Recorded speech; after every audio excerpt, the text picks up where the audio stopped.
Chou.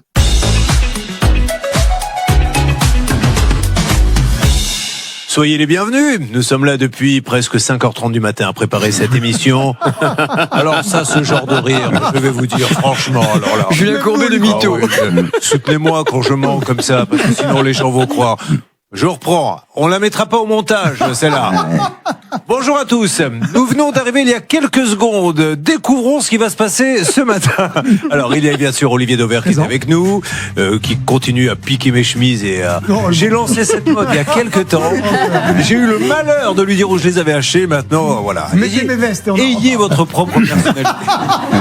C'est lui qui me les achète en plus. C'est très bon. Ça va, Emma Léoty? Ça va très bien. Bon, très bien. Ah bah oui, la vie est belle. Hein. Bah oui. Hein, golf le matin, massage l'après-midi. Au moins tout ça. Regardez comme elle est détendue. Je ne sais pas pourquoi les gens continuent à travailler comme ça alors que elle mène une très belle vie. Ah mais j'y suis pour quelque chose. Elle bosse énormément. Je rappelle que Emma est la plus grande avocate en tout ce qui s'appelle les actions groupées. Hein. Elle va nous en parler de beaucoup qui sont en cours là. Comment ça va? Bien élégante ce matin, ma Céline. Merci, je me mets à votre niveau en veste tous les deux. Je ne dis pas oui, mais bon, alors je vais vous dire. Là, j'ai la tenue de pingouin parce que cet après-midi il y a de l'enregistrement de Capital, etc. Donc on peut pas s'habiller comme je le fais n'importe comment le matin. Par contre, lui, il n'a pas d'enregistrement, donc il a pu prendre cette tenue. C'est Bernard Sabat qui est avec nous. Ça va, mon Bernard? Vous avez vu comme je suis beau gosse ou oui, pas? très beau gosse. Attention, Bernard, on est quoi aujourd'hui? Jeudi, après-demain, encore une fois, l'émission sur M6, hein, à 10h du matin. Exactement. 10h10 pour être précis sur M6, le Mac du samedi, voyage. Eh ben, très bien, c'est bien qu'il l'ait appelé le Mac du samedi puisque c'est le samedi. Oui. C'est intelligent de leur part. Ah, mais ce ne sont pas des incapables qui sont à la tête d'M6. Comment ça va, Laura? Ah bah tout va bien, plein de Laura forme. sourit et le monde n'a plus de problème. C'est ainsi que ça se passe. Bon, Voilà. le Stanislas Vignon n'a toujours pas Il est traversé. où celui-là? Non. Il s'est arrêté au bar, hein, je crois, une fois de plus. Le pire, c'est que c'est ça, c'est que je leur ai dit en plus. C'est terrible. Parce qu'il vient le matin nous faire le briefing dans le studio ici, puis il va dans son autre studio après, et il traverse très vite pour être en direct. Mais le problème, c'est que sur le chemin, il y a un bistrot, donc ça ralentit un petit peu. Bon, nous avons Rémi, Diana et Valérie qui sont là. Bonjour. Ouais. Bonjour. Qui sont très en forme, qui ont vraiment envie qu'on règle leurs problèmes. Celui de Rémi, il est dingue. Hein. Celui de Rémi, je sais même pas ce qu'on peut lui dire tellement ça me paraît mais surnaturel. Nous allons donc vous expliquer que dans ce pays, vous achetez un terrain ou vous héritez d'un terrain, peu importe, de famille. Quelqu'un s'installe dessus sans aucune autorisation, donc il le squatte. Eh bien, 50 ans après, il ne l'a toujours pas récupéré. Donc, c'est à se demander si vous ne devez pas, là, quand l'émission se termine, aller choisir un terrain quelque part. Oui. Allez-y et installez-vous dessus. Et puis, voilà. Pourquoi l'acheter alors qu'on pourrait... Non, mais franchement. Aucune raison. Qu'est-ce que vous voulez que je vous dise d'autre? Que quelqu'un s'installe, évidemment, on se dit, bon, bah, après, on va le faire partir parce que je vais récupérer mon terrain. Lui, ça fait 50 ans. Donc, allons-y. Choisissez un beau terrain, si possible, près de la mer. Ça prendra de la valeur, en plus. C'est pas bête. Et vous vous installez dessus. Et après, bah, vous essayez, grâce à des procédures, de repousser. Et au bout d'un moment, vous dites, il est à moi. C'est n'importe quoi. Qui est avec nous? C'est Eric, je crois, qui revient. Eric, bonjour. Oui, bonjour Julien. Bon, là, Eric, il est en voiture. Oui, ah ben je m'arrête là tout de suite là sur une heure. Oui, sur une heure, ça serait mieux. Parce qu'en plein milieu, je suis pas certain que ça plaise à ceux qui sont derrière. J'interromps les programmes. Stanislas Vignon nous fait l'amitié d'être arrivé. Bonjour Stanislas. Bonjour Julien. Alors parlez-nous un petit peu, quelle était l'ambiance au bistrot ce matin? Écoutez, elle était plutôt bonne, mais je suis très mécontent que vous osiez commencer l'émission sans moi, sans me prévenir. J'étais là tranquillement au café et personne ne me Et dit vous qu'il y a savez émission quoi ce matin. Ne me défiez pas avec ça. C'est-à-dire que si j'allume pas la prochaine télé, fois, personne me le dit. La prochaine fois, c'est ce qu'on fait. Le direct va démarrer et on sera comme ça à attendre. On attend que Stanislas Vignon arrive à l'autre studio. Eh bien, vous savez quoi? J'ai peur que ça marche mieux que ce qu'on fait. Alors, on y va donc sur le cas de... Vous êtes garé, Eric? Oui, ça y est. Allez, vous êtes dans quelle région déjà, Eric? Dans le sud, vers Uzès. Vous avez donc construit votre future maison de retraite. Enfin, vous n'avez pas fait un investissement dans un EHPAD. Hein, c'est la maison dans laquelle vous vouliez vivre pour votre retraite. On est bien d'accord? Absolument, on est Voilà. bien d'accord. Vous passez par un marchand de travaux. Et allez, on a fait ça. Donc là, on en a 5 en cours, là, des histoires avec des courtiers en travaux, marchands de travaux, bref. Besoin de trouver. Alors, vous-même, vous deviez trouver un chapiste, c'est ça? Absolument. Oui, c'est ça. Oui, Voilà, oui. Absolument. il trouve un artisan sur Internet. Il y en a qu'un qui l'a rappelé, d'ailleurs, il a passé une annonce. Et il y en avait pour C'est ça. 7 240 €. Alors, on y va. La compte. 3900. Que se passe-t-il derrière, Céline? L'artisan est bienvenu, ça c'est une première bonne nouvelle. Le problème c'est qu'il a mal fait les travaux. Donc il devait couler une chape pour pouvoir ensuite poser du carrelage. Ça c'était le travail effectué par une autre personne.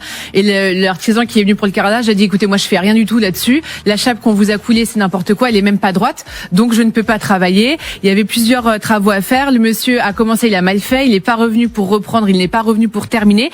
Donc au final, la compte a été versée pour un travail qui n'est pas acceptable au bout. Et l'artisan était d'accord pour rembourser. Et alors aujourd'hui, donc il est passé une première fois, nous avons donc appelé l'artisan. Que s'était-il passé, Stan?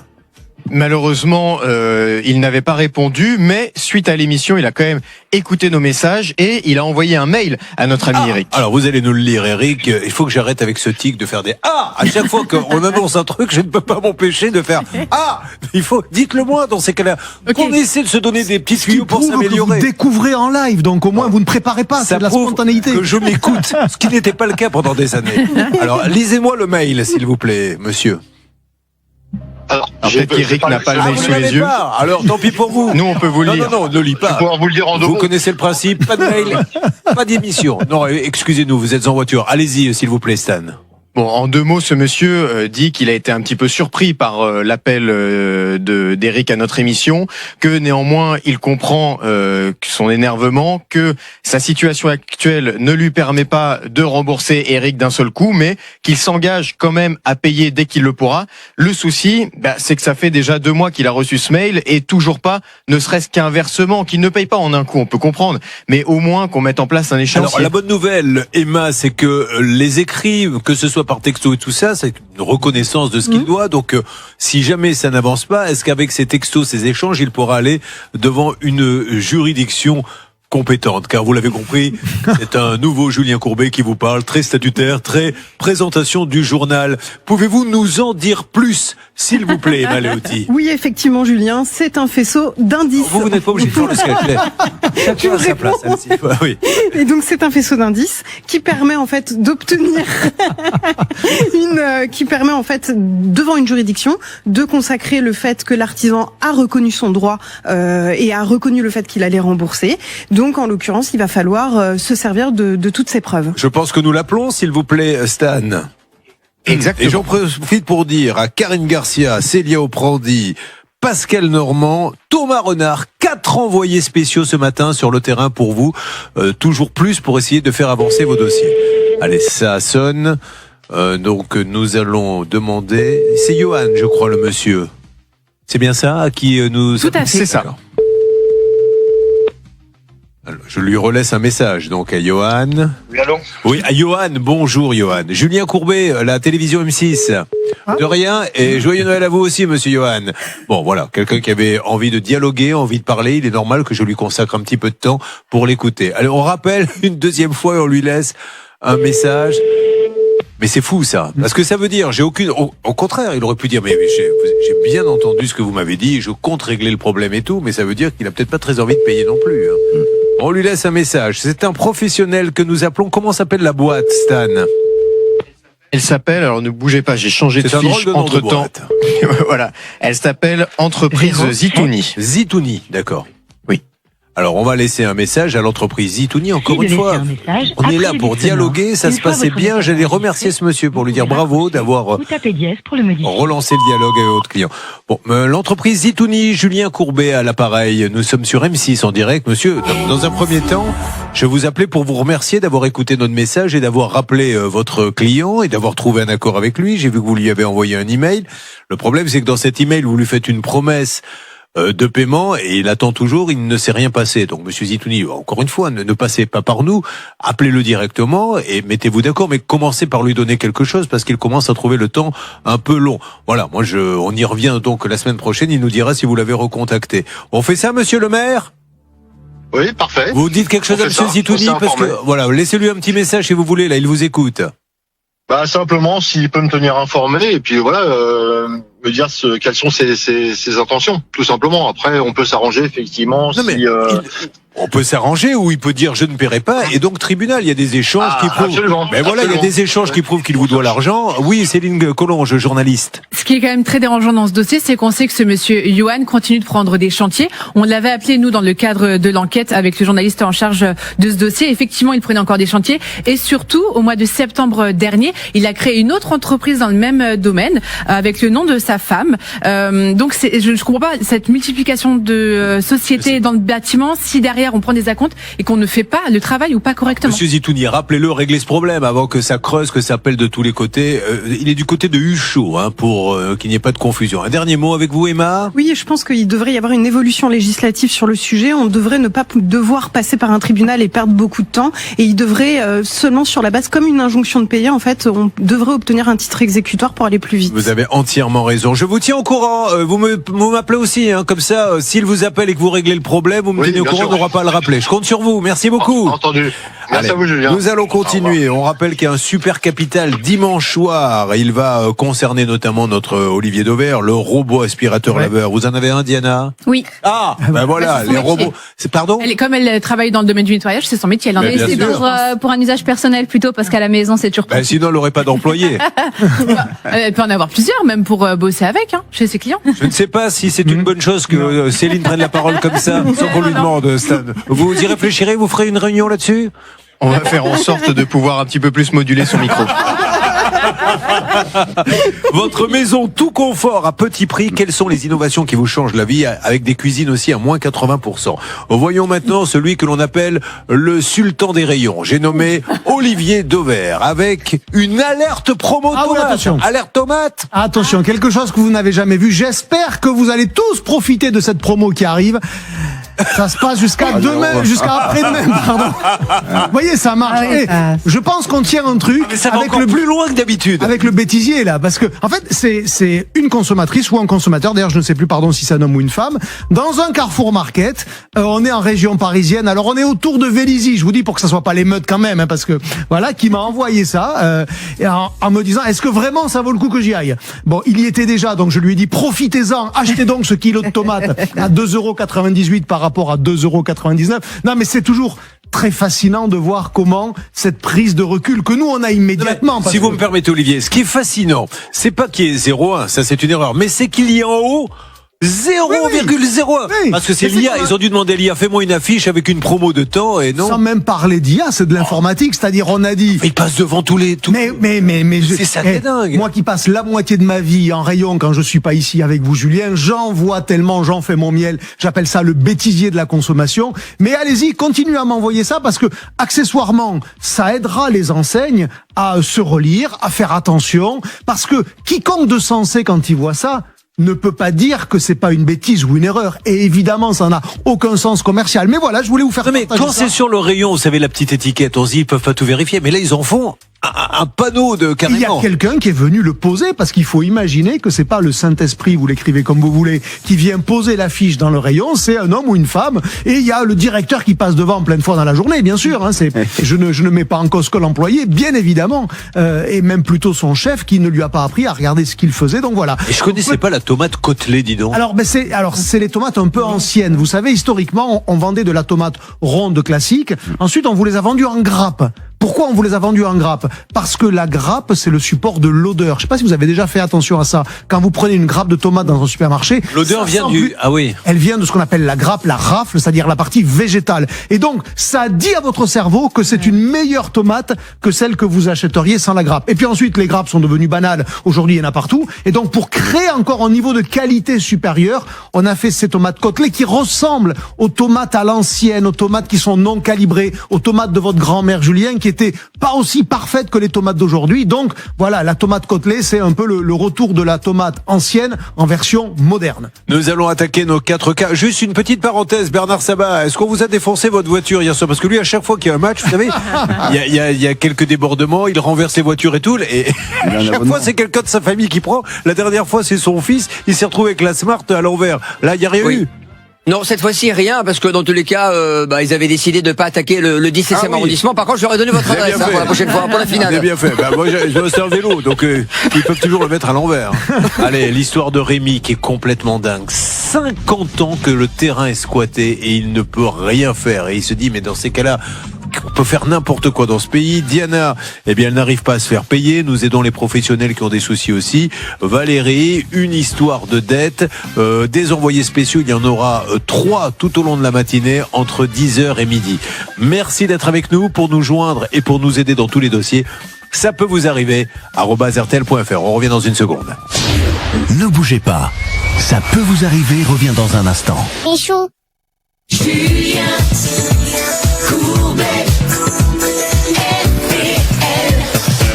Si vous avez une petite envie de tout casser, écoutez, cette émission ne va pas arranger les choses, car du scandale, il y en a, et j'ai à côté de moi notamment une personne qui se dit, mais dans quel pays vit-on? Avec le premier cas que nous allons traiter, qui est complètement dingue, puisque avant de faire la présentation des gens qui sont autour de moi, qui font partie de mon équipe, et dont je découvre les identités ce matin, cet homme va nous dire qu'il a un terrain depuis 50 ans, que ce terrain est squatté depuis 50 ans et qu'il ne se passe rien. Vous imaginez une vie entière à perdre un bien et il ne se passe rien.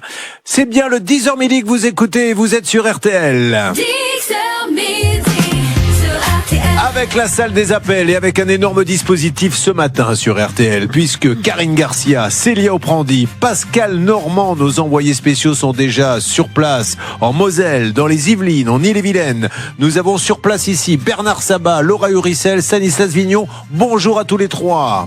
Bonjour. Le jeudi est un jour béni, c'est le jour où celle que l'on surnomme la petite fiancée des Français est avec nous, Emma Léoty, avocate au barreau de Paris, spécialisée dans les actions groupées. Bonjour Emma. Bonjour. Il est là, en forme, avec ses bêtisiers, avec ses étiquettes, avec ses coups de gueule, parce qu'il veut que vous consommiez bien le grand Olivier Levaer. Présent. Bon, Céline, donc nous avons 3 dossiers, ce premier qui est quand même complètement dingue. C'est inédit. Bonjour à tous. Allez, on y va, démarrons, parce que franchement, je ne pensais pas que ça pouvait... Alors évidemment, le squat, je ne le découvre pas, je sors un peu le dimanche, mais 50 ans, je ne pensais pas que ça pouvait exister. C'est parti. Rémi, soyez le bienvenu. Rémi, essayez de faire sortir du son de votre bouche, car nous sommes à la radio. Sinon... Oui, non, mais pas de souci. Il a baissé la tête en disant oui, bonjour monsieur. Ce qui en radio marche moins bien, il faut le dire. On a essayé pendant des années, on s'est aperçu que les gens ne comprenaient pas. Donc je plaisante Rémi, mais surtout Rémi, je pense qu'il est usé par tout ça. Avant même de savoir de quoi il s'agit, j'ai l'impression que vous vous dites mais ras-le-bol quoi. Bah oui, ras-le-bol. C'est pour ça que j'ai fait appel à vous, parce que des recours et des recours. Et... Je ne sais pas si on va pouvoir vous aider, mais au moins que tout le monde soit courant et qu'en haut lieu, il y ait quelqu'un qui se dise mais ce n'est pas possible que nous, gouvernement, et encore une fois, gouvernement de droite, de gauche, du centre, je m'en moque royalement, nous ne faisons pas de politique, mais qu'à un moment donné, vous, qui êtes là pour faire tourner le pays, vous vous disiez mais c'est pas possible, il faut vite faire quelque chose pour que ça n'arrive plus. Donc on y va. L'origine du conflit, c'est 1970. Il achète un terrain, Roger, 2700 mètres carrés au beau-frère de son père par acte de vente. Qu'est-ce qui vous plaisait dans ce terrain? Ah, c'est pas vous qui l'avez acheté. Non, Roger, c'est qui? Excusez-moi. Oui, pardon. Roger, c'est qui, en fait? Roger, c'est la personne qui a construit la maison sur le terrain qui lui appartenait pas. Alors, à qui? Oui, d'accord, pardon. Alors, je me suis trompé. Le terrain appartient à qui au départ? Au départ, le terrain appartient à la famille de Rémi, qui est avec nous aujourd'hui sur RTL. Oui, j'en ai hérité. Mon père est décédé il y a 2 ans. J'en ai hérité. Mon père a hérité du terrain là de sa sœur. Très bien. Donc, un jour, il y a un Roger en question qui aurait acheté le terrain, c'est ça? C'est ça. On est dans les années 70. Un Roger en question décide d'acheter le terrain. Sauf qu'en fait, ce Roger n'a jamais payé le terrain. Jamais. Donc on n'est pas dans le cas d'un squat où il vient et s'installe sur ce terrain. Il fait croire qu'il va l'acheter, il fait tous les papiers, mais comment c'est possible? Déjà à l'époque, il y avait des notaires quand même qui validaient les ventes, Maître Léoty? Eh ben, en l'occurrence, oui, mais il n'a jamais payé, il ne s'est jamais acquitté du prix de vente, et donc il a fallu saisir la justice. C'est même pire. C'est même pire qu'un squat.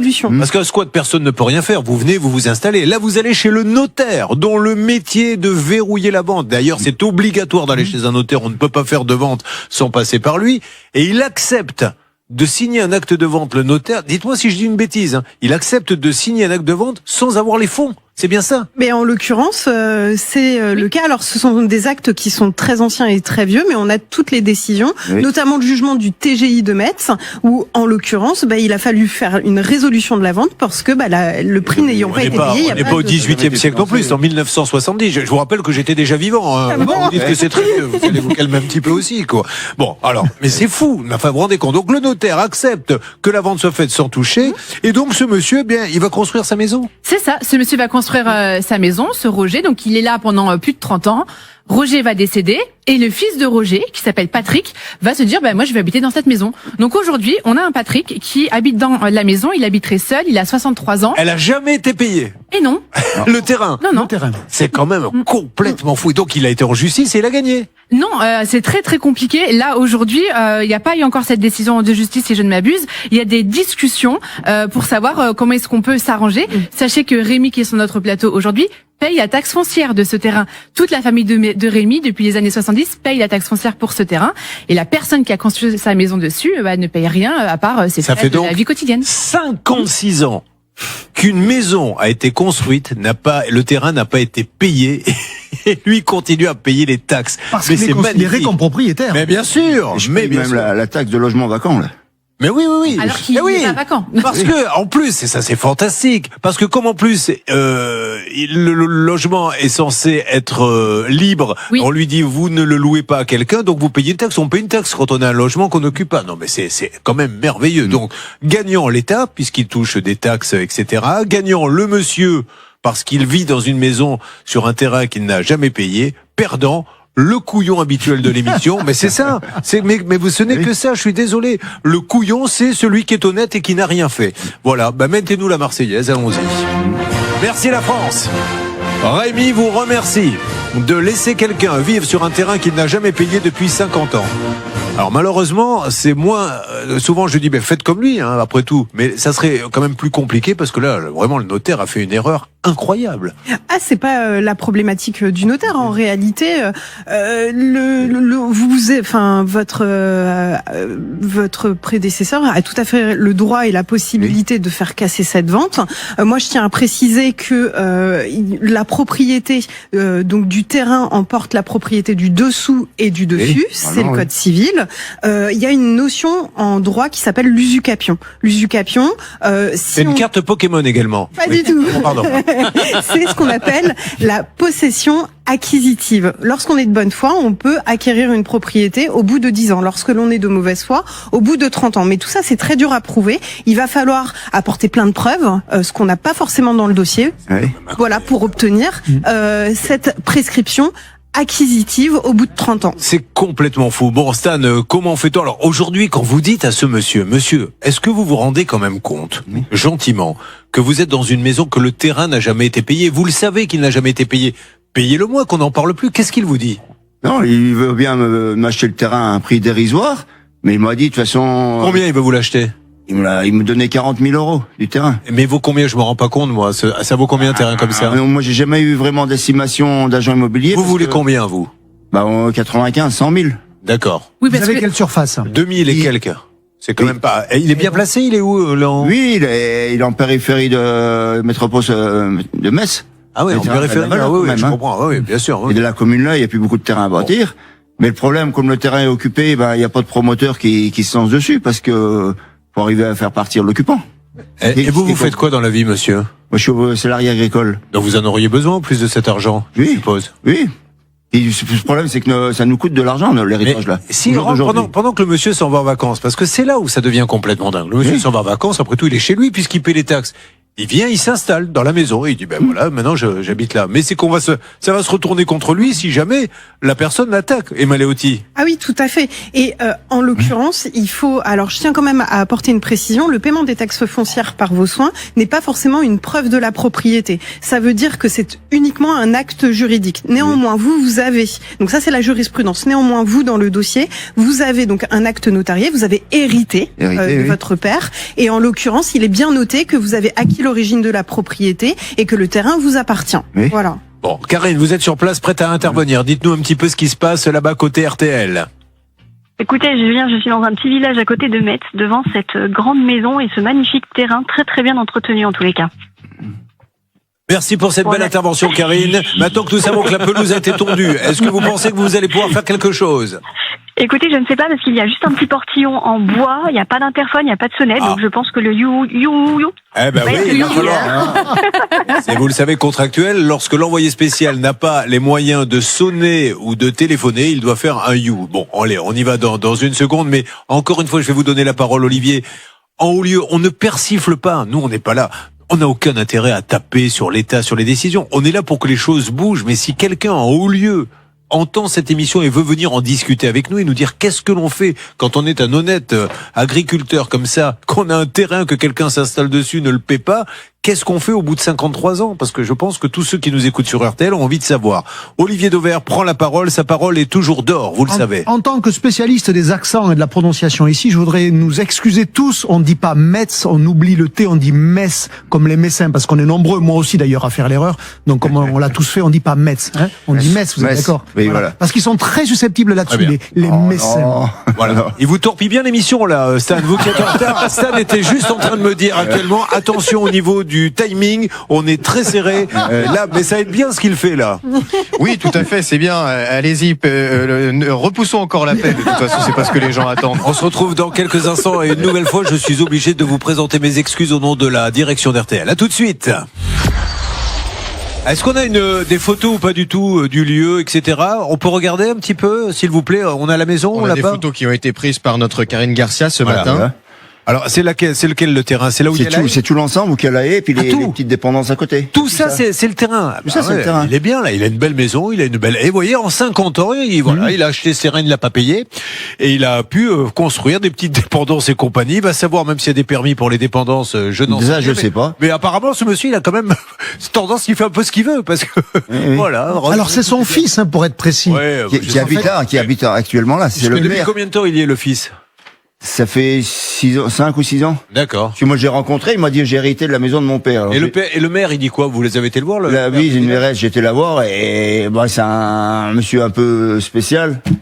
Pourquoi il est spécial, c'est-à-dire? Il a eu un problème de voisinage pour tailler les haies, je sais pas quoi, il a reçu le voisin au fusil, tout ça, il m'a dit, c'est quelqu'un qui est... Ah, le fils a reçu le lui, celui qui habite actuellement. On va peut-être prévenir Karine Garcia assez rapidement. Et même, de toute façon, faut repasser la moi, s'il vous plaît, dans une seconde, parce que, non, c'est vrai, il a reçu un voisin au fusil. C'est la mairesse qui m'a dit ça, oui, il est très... Donc elle veut pas s'en occuper. Elle voudrait bien qu'il parte aussi, mais je lui dis, moi aussi, je voudrais bien qu'il quitte les lieux. C'est fou, ça. Bon, allez, on y va. Karine, donc, est sur place. Essayons d'avoir ce monsieur. Nous sommes en France. Nous sommes aujourd'hui, si je ne m'abuse, redonnez-moi la date exacte, les amis. Le 7 mai. Le 7 mai. Et nous avons quelqu'un qui, depuis 53 ans, a acheté un terrain, ne l'a pas payé. Le maire a laissé faire et ne paie pas depuis 53 ans. Voilà de quoi nous parlons ce matin. 56 ans qu'une personne a donc acheté le terrain, ne l'a pas payé, a construit une maison, a construit des dépendances et n'a toujours pas donné un seul centime. Et aujourd'hui, celui qui en a besoin, puisque le terrain lui appartient, ne peut rien faire. Karine, faites attention parce que nous avons appris quand même que notre ami est allé voir la mairesse et lui a dit vous pouvez m'aider. Elle a dit oui, mais le monsieur est un peu compliqué. Il y a eu un problème de haie récemment et il a accueilli son voisin au fusil. Donc Karine, prenez quand même des précautions. Vous qui êtes en Moselle, nous allons l'appeler tout de suite. Ça va, Karine? Vous voyez de la vie, vous, là-bas autour de vous? Pour l'instant, je ne vois pas grand-chose, Julien, de là où je suis, parce que j'ai la grande haie devant moi. Bon, alors on y va. Donc, on appelle tout de suite ce monsieur et on va essayer de lui faire comprendre qu'il faut trouver un accord et qu'il doit payer. Mais on n'a pas de retour. Vous savez, quand on interpelle comme ça les gouvernements les uns les autres. D'ailleurs, dans quelques instants, je referai une petite piqûre de rappel pour cette dame qui, depuis 4 ans, attend d'être payée par l'État. Parce que l'État l'a fait travailler, mais l'État ne la paie pas. Voilà, depuis 4 ans, il ne se passe rien. 3e passage avec la préfecture du Bouches-du-Rhône, le ministre Il y a eu le bip? Non, il n'y a pas eu le bip, on a coupé l'appel. Peut-être qu'on peut demander à Karine Garcia d'essayer, je sais pas, de passer par-dessus là. Il y a un petit portillon sur le côté, faut passer. Oui, non, mais elle va pas rentrer dans la propriété du monsieur s'il a un fusil. Ça, vous êtes complètement fou. Alors, je sais bien que vous voulez vous débarrasser de Karine, mais il y a des méthodes légales pour le faire. On fait un entretien, on lui explique qu'il y a des restrictions de budget, etc. Elle peut le comprendre, mais on va pas l'envoyer se faire tirer dessus quand même non plus. C'est un peu trop facile comme système. Quoique, si ça marche, dans ces cas-là, dès demain, vous m'envoyez Pascal Normand à la même adresse, en disant, ça n'a pas marché avec Karine Garcia. Garcia. Essayons maintenant avec Pascal Normand. Bon. Eh bien, puisque vous choisissez la facilité, Karine, allez sonner, du coup, puisque vous voulez que je vous dise. Allez-y, Alors Karine. malheureusement, je suis devant le portillon, il n'y a pas de sonnette et les volets face au portillon sont fermés aussi. Ouais, mais ils sont tout le temps fermés. Donc, ils sont tout le temps fermés. Bah, je vais Oui, essayer il faut d'appeler. rentrer. Monsieur Ouet, Par derrière, dans la haie, il y a un passage d'un mètre de large. Il faut rentrer par derrière, il y a une terrasse. Mais si la voiture est pas là, il sera pas là. Alors il n'y a pas de voiture. Il n'y a pas de voiture, il est pas là. Normalement, il travaille à la ville de Metz. Ah, D'accord. Ah ben voilà, ben on va l'appeler. Peut-être il travaille à la mairie. Ben, il est agent. Oui, il travaille pour il est agent à la mairie de municipal. Metz. Ah ben voilà, très bien. Oui. Bon, alors on va essayer d'appeler plutôt là-bas. Alors regardez quand même Karine à petits pas et vous m'en dites un petit peu plus.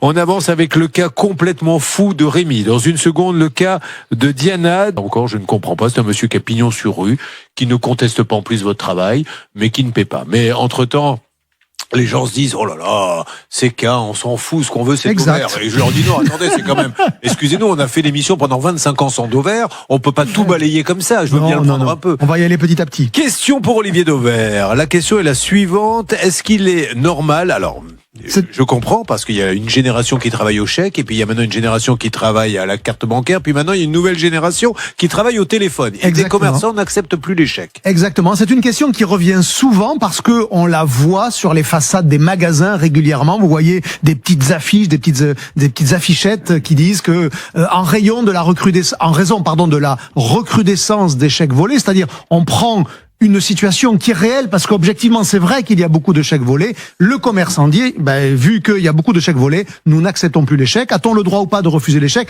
Et à chaque fois que je reçois cette question-là, je réponds à la personne pour la faire parler. Et c'est systématiquement des gens qui ont, j'allais dire, au moins mon âge. C'est-à-dire que Julien et moi, on a dépassé la moitié du siècle depuis quelque temps. Donc, on a utilisé les chèques massivement en tant que consommateurs. Et donc, il faut nous débrancher du chèque. Et c'est pas facile, parce que pour certains, il y a cette habitude-là. Et donc, est-ce qu'un commerçant a le droit de refuser que vous utilisiez un chèque? La réponse, elle est oui. Il a juste l'obligation de vous l'indiquer. C'est-à-dire que s'il ne le met pas, par exemple, sur la porte du magasin ou sur une affichette au niveau de la caisse, il est, dans ces cas-là, obligé de l'accepter. S'il le dit, il peut faire le choix de ne pas l'accepter. Donc, c'est à nous de changer nos façons de payer, parce qu'objectivement, c'est vrai qu'il y a beaucoup de chèques volés. Alors vous savez que le président du groupe RTL-M6, David Larramendi, est comme ça, puisque moi souvent il m'a dit, je n'accepte pas l'échec, t'as intérêt à ce que ton émission marche. Alors vous voyez, vous n'êtes pas le seul. D'ailleurs, en parlant du grand président, le Paris Saint-Germain s'est qualifié pour la finale, qui est à Budapest. Ah, vous êtes en train de lui demander des places, vous. Et il paraît que M6 va diffuser cette finale un samedi soir. David, non seulement vous êtes un beau garçon, particulièrement intelligent. Alerte, me dit-on. Que se passe-t-il? Nous avons le fils qui est là. Attention. Allô? Alexandre, m'entendez-vous? Alexandre? Oui, bonjour Alexandre. Alexandre, vous allez être un petit peu surpris, mais je vous assure, tout va bien. C'est Julien Courbet, la radio RTL. Alexandre, je suis en train de faire mon émission sur RTL et de comprendre cette situation que vit Rémi Michel, qui est apparemment le propriétaire du terrain, puisqu'il n'a pas été payé par votre papa. Vous avez construit une maison dessus, mais le terrain n'a jamais été payé. Ça fait 56 ans que ça dure. On voulait savoir un petit peu comment, pour les uns et les autres, les choses pouvaient s'arranger. Quelle est votre position, vous, monsieur, par rapport à ce terrain? Mon Dieu. Comme il y a possibilité de me rappeler ou pas? Si vous voulez, mais juste, monsieur, on veut vraiment trouver une solution. Il y a une injustice terrible. Vous vous rendez compte qu'ils ont pas touché. Normalement, là, il y a les avocats qui sont en train de gérer ça. Oui, mais vous, monsieur, on est bien d'accord que le terrain n'a jamais été payé. Du coup, suivant les écrits, je crois pas. Hein. Voilà. Donc vous vivez dans une maison avec un terrain qui n'a pas été payé, oui? Là, Julien, on est avec le fils du fils. En fait, c'est le grand-père qui avait acquis le terrain sans l'avoir payé. Oui, voilà, on l'a il vit pas dedans. Je pense que Alexandre avec nous ne vit pas dans la maison. C'est son papa qui vivrait seul dans la maison. Non, c'est ça, ouais. Voilà. D'accord, ok. La troisième génération. Ah lui, il y est pour rien alors. Non. D'accord. Non, mais en fait, j'essaye de gérer ça pour mon père parce que c'est compliqué pour lui. C'est compliqué. Après, monsieur, il y a deux solutions. Est-ce qu'il a les sous pour payer ou est-ce qu'il a pas de sous? S'il a pas de sous, dans ces cas-là, peut-être se dire, je m'en vais, on vend la maison et je lui paie le terrain. Mais on peut pas construire une maison, même si vous êtes héritier que vous n'y êtes pour rien, sans payer le terrain. Enfin, imaginez si on vous faisait la même chose. Ah, mais oui, mais je comprends totalement. Mais alors pourquoi vous vous rendez pas? Pourquoi vous partez pas? Vous les récupérez pas? Attends, je vais vous le dire. À la toute base, on voulait s'arranger à l'amiable avec monsieur Rémi, du coup. Oui, mais parce qu'avec un prix qui ne lui convenait pas. Il suffit de faire estimer vous savez, vous faites venir 3 agences immobilières, vous estimez le prix, vous faites la moyenne des 3 et c'est ce qui vaut. Et à la rigueur, allez, il accepterait une petite décote. Mais si vous dites, on est prêt à vous donner 50 000 et qu'il en vaut 100 000, je dis n'importe quoi, ça peut pas aller, monsieur. 56 ans qu'il attend. Ça, je suis totalement d'accord. Vous aviez proposé combien, vous, monsieur? Alors, je crois que monsieur Rémy m'avait dit 98 000 par rapport à ses frais de succession. Je crois, vous avez proposé combien, vous, monsieur? Du coup, c'est il y a un moment déjà, on s'était mis d'accord sur ça. Sur 98 000? Oui, mais son père ne veut plus entendre parler que son fils finance. Il n'a pas fini, allez-y, monsieur. Du coup, normalement, c'était ça de base. Donc nous, j'ai essayé de faire toutes les démarches de mon côté pour que ça soit possible. Ça a été possible. Et quand on s'est re-eu au téléphone, monsieur Rémy avait changé. Du coup, il m'avait dit 150 000 à peu près. Donc, Ok, monsieur, là, ne parlons pas pour ne rien dire. Vous êtes prêt à donner combien, s'il vous plaît? Oublions le vendeur. Alors là, c'était 100 000, je crois. 100 000. Est-ce qu'à 100 000, vous êtes prêt à le vendre, à la récupérer? C'est pas moi personnellement qui. J'ai compris. Je lui pose juste la question, monsieur. Est-ce qu'à 100 000, ça vous va? 100 000, s'il nous donne les fonds pour 100 000, on peut l'acheter. Voilà. Donc, est-ce que là, on n'a pas une base de négociation? Monsieur, il est d'accord à 100 000 et on arrête cette histoire, les procès, etc. Donc, voilà, parlez-en à votre père et on n'en parle plus. Et c'est logique et c'est humain, surtout. C'est juste après qu'il y a eu les avocats qui sont. Oui, mais monsieur, mais les avocats, peu importe. Vous appelez l'avocat en disant, je me suis mis d'accord à 100 000 et l'avocat, il va dire, tant mieux, ça me fait une affaire en moins. Oui, Céline. En fait, bonjour monsieur, je me permets d'intervenir. Je pense que ça a bloqué au moment où votre père a refusé de faire intervenir un agent immobilier pour estimer le terrain. Oui. Donc, maintenant, les avocats sont en jeu, mais on peut s'arrêter. Voilà. Monsieur, l'avocat, j'ai une avocate qui est à mes côtés qui peut vous le dire. Vous appelez votre avocat et vous lui dites, on est d'accord à 100 000 tous les deux, on règle ça, on se retrouve dans le bureau vendredi prochain et l'histoire, elle est réglée après 56 ans. Est-ce qu'on peut essayer de faire ça, monsieur? Vous m'avez l'air d'être celui qui peut faire bouger les choses. Faut que je regarde, faut que j'en parle à mon père. Parlez-lui à votre papa. Comme c'est pas moi qui décide, on va dire entre guillemets. J'ai compris, mais dites-lui qu'il fait une belle affaire quand même à 100 000 et que pendant 56 ans, votre famille a utilisé un terrain qui ne lui appartenait pas parce qu'ils n'ont pas payé. Donc, c'est peut-être la façon de sortir la tête haute de tout ça, si vous êtes bien d'accord. Oui, moi je suis totalement d'accord. C'est super, monsieur. Je vous repasse quelqu'un. Merci de votre gentillesse, monsieur. Merci beaucoup. Voilà. Écoutez, on a une base de négo. Je vous dis pas que ça va marcher, mais oui, au moins vous sortez de là. Patrick, le père d'Alexandre, il voudra pas. Ne veut pas entendre parler que son fils. C'est pour ça que vous êtes venu me voir. Parce qu'imaginez qu'il soit d'accord, vous ne seriez pas là et moi je n'aurais pas de quoi donner à manger des céréales à mes enfants. Il faut savoir qui croire maintenant. Non, mais il va lui demander. Mais au moins là on a une base et puis il suffit pas. Et s'il le faut, on peut appeler les avocats en question, Emma. Oui, bien évidemment. Oui. Et les avocats, voilà. Qui eux-mêmes seront ravis, je pense, de sortir de ça. Et je pense qu'on peut trouver une entente, un accord amiable entre parties. Nous on a toujours essayé de faire, mais après ça a bloqué entre le père et le fils ou les financements. Donc ne parlons plus pour ne rien dire les uns les autres, et je dis ça pour moi également. Là, on a une base, laissons-le appeler son papa et voyons ce qu'il va nous dire, parce qu'on peut toujours disserter pendant des heures, il voudra pas, tant qu'on l'a pas eu, on ne saura pas. En tout cas, un bon pas de franchi, Rémi, je suis très content. Diana, c'est à vous dans quelques instants. Elle a une petite entreprise qui fait du ménage dans les commerces, et il y a un commerce qui ne la paie pas, et pourtant le ménage est bien fait. Pourquoi je dis ça? Parce qu'on lui a demandé pour la tester, voulez-vous nettoyer un peu le plateau? Elle l'a fait tout à l'heure et c'est nickel. Donc, non, parce que vous ne l'auriez pas bien fait, j'aurais pas pris le cas. À tout de suite sur l'antenne d'RTL. Incroyable émission. Pour nous joindre, ça peut vous arriver à @rtl.fr. Émission. Julien Courbet. Merci d'être avec nous, c'est le 10h midi d'RTL et nous allons donc, voilà. Allez. Vous avez vu le petit cri de la dame contente de chanter au début du jingle. Bon, pour Rémi, on attend que la discussion continue d'avancer. J'ai l'impression que Laura continue à parler avec le petit-fils. Donc il y a le papa qui a acheté le terrain qui ne l'a pas payé, le fils qui s'est mis dedans, et là c'est le fils du papa, puisque ça se passe depuis tellement longtemps que maintenant c'est le petit-fils qui s'occupe de l'affaire. Que se passe-t-il là-bas, s'il vous plaît, très rapidement, Stan? Eh bien justement, la conversation se termine avec Laura. Elle peut nous faire un point. Laura, pouvez-vous nous faire un point, s'il vous plaît, sur RTL? Oui, alors Alexandre va tout de suite appeler son papa pour lui parler de la situation. Très gentil, il m'a dit qu'il était vraiment pour une solution amiable, qu'il pensait même que là ça allait aller en justice parce qu'il m'a dit on a reçu des courriers d'avocats.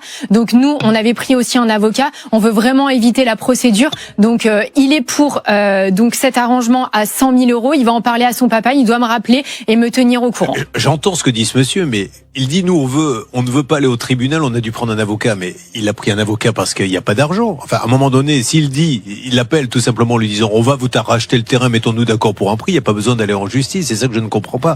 Bon, là, il y a un prix qui est proposé, allons-y. Chacun a une opportunité d'éviter la case justice, vous en acceptant une offre qui est juste à 100 000 euros, et eux en acceptant de faire un deal, j'allais dire, entre parties de gré à gré, sans passer par les avocats. Oui, alors il me dit que lui, il a toujours été OK pour 100 000 euros, mais Rémi, vu qu'apparemment vous étiez revenu sur cette décision... Vous êtes revenu sur un autre prix un peu plus cher. Voilà, parce qu'il y a un agent immobilier qui m'avait dit que ça allait plus, mais bon, c'est tout. Moi, je veux pas faire mais bien sûr, mais vous avez raison, sinon vous allez jamais en profiter. Là, on a 100 000, on reste sur 100 000 et on y va. C'est le père Patrick qui bloque tout. Il ne veut pas entendre parler de son fils. Donc, problème de famille, ça ne nous regarde pas, ça. Non, mais Rémi, c'est pas ça le problème. Le fils, lui, il a trouvé une solution à 100 000. Si vous voulez plus, le père, il dit, je donnerai pas plus. Donc voilà, c'est bloqué. Maintenant, on est à 100 000, il va peut-être les donner. D'accord ? D'accord. Écoutez, Rémi, allons. J'espère bien, moi. Breaking. Qu'on en sorte de là. J'ai mon iPhone qui est bloqué. Si quelqu'un peut m'aider sur ça peut vous arriver @rtl.fr. Non mais c'est vrai, il s'est mis, je ne sais pas comment, et j'ai besoin moi de communiquer avec Stan. Il s'est mis, vous savez, pour les gens qui ne voient pas, donc en voice-over. Mais on essaie de chercher une solution pour le débloquer. Et ils disent rentrer dans les réglages. Mais je ne peux pas rentrer dans les réglages puisqu'il est bloqué. Il ne fait que parler tout seul. Si quelqu'un a cette solution, une montre RTL pour lui, ça peut vous arriver. Une place pour Céline Dion. Une place pour la finale. Je suis prêt à donner n'importe quoi. Parce que là, je suis dans la bouise, j'arrive pas à faire mon travail. Donc voilà, il est bloqué sur système verrouillé et il est en voice-over. Merci. Vous n'avez pas une solution pour moi, Diana? J'aurais fait la même chose qu'Olivier Devers, j'aurais tapé sur Google. Ben voilà, mais Google, il nous dit d'aller dans les réglages. Non, mais je pense qu'en fait, vous n'êtes pas assez patient parce que faudrait laisser parler le téléphone pour voir ce qu'il a à vous dire. Dans le silence. Aller plus loin. Mais qu'est-ce que vous avez de la chance. Vous avez de la chance, je vais vous dire, qu'on ait 2 cas à régler. Sinon, j'aurais pris 5 minutes. J'aurais demandé à ce qu'on vous ouvre les micros et vous m'auriez réparé le truc en direct. On aurait bien ricané. Diana, je suis de choses dans ce dossier. Une démonstration avec vous, Olivier Dauvert. Alors, je vais sur l'écran, vous allez voir, pour vous décoder une promotion qui est en ce moment en cours dans les supermarchés Netto. Vous allez voir ce que ça dit. 15 € offerts pour 60 € d'achat. En apparence, c'est une super promo parce que si vous divisez 15 par 60, ça fait 25% de remise. C'est quand même énorme, 25% de remise. Par contre, évidemment, comme toujours, apprenez à lire les petites lignes parce que vous allez voir que le cadeau, en réalité, est beaucoup moins important que les 25% en apparence. On zoome sur les petites lignes. Elles vont arriver. Alors évidemment, c'est pas fait pour que vous les lisiez. C'est très difficile à lire. En gros, on vous explique que depuis mardi jusqu'à lundi 11 mai, c'est-à-dire on est en plein dans cette promotion-là, si vous passez en caisse en dépensant 60 € chez Netto, vous allez recevoir 3 bons d'achat, suivez-moi, de 5 € chacun, qui représentent bien les 15 € qu'on vous promet. Mais ces 3 bons d'achat de 5 € chacun, il va falloir que vous reveniez 3 fois dans le magasin, sur des semaines différentes, et que vous dépensiez à chaque fois 40 €. Donc maintenant, on va faire les additions. Pour avoir droit à 15 € de réduction, vous avez dépensé d'abord 60 € la première fois, et puis 40 au minimum sur chacune des 3 fois suivantes. Vous aurez donc dépensé 180 € et vous aurez eu 15 € en cadeau. Ça fait plus du tout 25% de réduction apparente, ça fait très exactement 8,3%. Et vous voyez pourquoi il faut absolument toujours lire les petites lignes dans ces opérations où on vous explique qu'il y a X € pour X € dépensés qu'on vous redonne en bon d'achat. Le 25% apparent, en réalité, c'est qu'une promesse qui ne sera pas tenue. Merci beaucoup, Olivier Dauvert. Diana, est-ce que c'était intéressant ce qu'il a dit? Pour tout vous dire, j'étais en train de régler avec Stanislas Vignon les problèmes avec cette enseigne. On était en train d'échanger des informations, donc je n'ai pas pu écouter ce qu'il a dit. C'était intéressant ou pas? C'est intéressant pour une personne comme moi qui est toujours à l'affût des meilleurs plans, ouais. Vous avez vraiment envie qu'on vous aide, hein. Mais non, Non, pour de vrai, mes copines m'appellent Miss Probo. C'est vrai? Oui. Ah, et vous collectionnez les bons, tout ça? Alors, pas du tout. Ah C'est bon. juste quand elles ont besoin d'acheter quelque chose ou voilà, elles me demandent à moi parce qu'elles savent que je trouverai toujours le meilleur prix, la meilleure affaire. Mais comment vous faites? Alors, vous allez sur le Je net? fais des recherches. En fait, j'aime pas acheter les choses au Eh bien plus cher. sûr, si ça vaut 4 et que vous pouvez l'avoir à 3, pourquoi l'acheter à 4? Exactement. Bon, ben super. Eh ben voilà. Mais vous voyez que c'était intéressant. Une disciple de votre secte. Parce qu'il a une secte. Ah, oh là là. Il a même une tenue, il a une espèce de grande cape, et des gens sont là. Et oh, grand gourou, comment faire des affaires? Il arrive, il se fait baiser la main. Non, mais il est devenu complètement. Je vous rappelle que les sectes sont interdites quand même, donc ne me faites évidemment. pas passer du mauvais côté de la force. Bon, on repart donc là-dessus, Stan. Voyons ce qui se passe avec ce magasin et voyons si on peut avoir surtout la tête de pont, qui n'a rien à voir puisque c'est un franchiseur. On avance, on continue. Vous avez choisi RTL. Nous allons voir si. Alors, je suis pas sûr que dans la matinée il ait pu le faire, mais pour Rémi, on rappelle que ça fait 56 ans qu'on ne lui a pas payé son terrain. Il y a une maison qui s'est construite dessus. Enfin, c'est un truc de dingue. On a réussi à trouver un accord sur un prix, mais maintenant il faut qu'il en parle, le monsieur qu'on a eu au téléphone, à son papa ou grand-père qui est dans la maison. Voilà, on avance là-dessus. Et puis ça va être le tour de Valérie. Valérie, d'ailleurs, si vous voulez un petit peu d'argent les uns les autres, demandez à Valérie, elle le prête assez facilement. Il faut dire les choses comme elles sont, non? Oui, c'est ça. Combien on vous doit, Valérie? 5500 €. Bon, Stan, qu'est-ce que l'on fait? Ça bouge de tous les côtés. C'est RTL. On rappelle qu'il y a une grande nouvelle qui pourrait tomber, puisque, mine de rien, j'ai l'impression que les Girondins de Bordeaux vont battre le record d'affluence pour un match de 4e division. A priori, d'après les bruits que j'ai entendus, les 20 000 spectateurs ont été dépassés. Ça pourrait même aller jusqu'à 24 000, ce qui serait le record absolu pour un match de dingue, puisque c'est la fameuse remontada contre les Herbiers samedi 18h. Mais il vaudrait mieux surtout qu'ils battent les herbiers, parce que ça s'ils les battent pas, davantage. Là, ça aura servi à rien tout ça. Allez-y, Stan. Je vous propose de vous donner des nouvelles d'Alexandre qui malheureusement ne peut pas être en ligne avec nous puisqu'il est parti pour plusieurs mois à l'étranger maintenant, mais il était sur notre plateau il y a quelques jours et souvenez-vous, il avait un souci avec un vélo. Une boutique que vous connaissez bien, puisqu'on s'est aperçu en direct que vous-même, vous aviez acheté un vélo dans cette boutique. Extraordinaire, hein. J'achète des vélos comme tout le monde dans des boutiques, mais c'était la même boutique. Donc on les a appelés, et puis sans même savoir, je l'ai découvert pendant l'appel, et ça devait s'arranger. Alors, Alexandre est-il... C'est déjà notre Célia qui avait été sur place à la boutique. Alexandre, bonjour. Mais non, je viens de vous dire qu'Alexandre était parti. Mais enfin, c'est fou, ça. Vous n'écoutez donc rien de ce que je dis. Écoutez, je suis perturbé avec ce système. Je vois ça. Et d'ailleurs, personne n'a appelé pour donner une solution. Moi, j'ai reçu de notre fameuse auditrice Monique, qui nous adore. Alors, je suis en train de lire tout le pas à pas qu'elle m'a donné. Donc, je vous promets que à la prochaine pause, s'il vous plaît, je prends votre téléphone et j'essaye. Alexandre, donc n'est pas là. Alexandre, donc a acheté un vélo. Quel était le souci avec le vélo? Il a jamais été livré. On n'arrêtait pas de repousser la livraison. Pendant 4 mois, on a appelé. Il a attendu 2500 € pour ce vélo qu'il n'a jamais eu. Et Célia, vous étiez allée sur place? Oui, absolument. J'avais été dans cette boutique où ils vous aiment beaucoup. D'ailleurs, je tiens à le préciser. Ils sont super sympas. Non, mais vraiment. Hein. Et donc? Et on m'avait dit à ce moment-là qu'un remboursement était possible, mais que la marque de vélo d'Alexandre, normalement, ils avaient un stock qui devait arriver le lendemain. Sauf que de ce que je crois, Bernard a une autre version. Ah, allez-y, Bernard. J'ai eu carrément le patron, Julien, l'après-midi même, qui m'a dit, écoutez, on dit des bêtises chez moi, ce n'est pas normal, le conteneur, on l'aura pas demain, et dans tous les cas, cet après-midi, je fais un virement immédiat à ce monsieur, ce n'est pas normal, donc je vais virer les 2500 €. Et encore une fois, vous voyez, dans toutes les boîtes, il peut y avoir des problèmes nous-mêmes, mais un grand patron, un vrai patron, quand il apprend des choses comme ça, il prend la décision immédiatement. Donc, Alexandre ne peut pas nous parler, mais qu'est-ce que... Non. Alors, faites Alexandre. Mais il nous a dit qu'effectivement, dans l'après-midi même, il avait reçu le virement. Je veux qu'on fasse ce petit cérémonial. Pincez-vous le nez, faites comme si vous étiez Alexandre à l'étranger. Allô Alexandre, vous êtes à l'étranger? Oui, bonjour Julien. Alors, où êtes-vous très exactement Alexandre? Écoutez, je me trouve actuellement à Marrakech. Très bien. Alexandre, que s'est-il passé après l'émission? Eh bien, suite à votre émission et l'intervention de Célia Oprandier et Bernard Sabat, j'ai effectivement été recontacté par le patron de Cyclobike dans l'après-midi qui m'a fait un virement instantané. Je suis heureux de vous dire que, j'ai touché 2600 € pour le vélo que je n'avais pas reçu. Relâchez la pression sur les narines, vous êtes tout rouge. Alors, bravo Cyclobike, voilà. Mais je le savais, je les ai pas choisis par hasard. Hein. Moi, j'avais fait ma petite enquête avant d'acheter mon vélo électrique et voilà, un grand patron, super. Faut d'ailleurs que je leur amène le mien pour un Pour une petite freins, pour ouais. les freins. Je n'en ai plus, mais là je freine avec les semelles des pieds, mais maintenant c'est les chaussures qu'il va falloir que je change également. Bon, ben super, bravo, ça c'est des bonnes nouvelles. Qu'est-ce que l'on peut se dire d'autre? Que dimanche vous ne manquerez pas le capital parce que vous aimez les économies, ça tombe bien.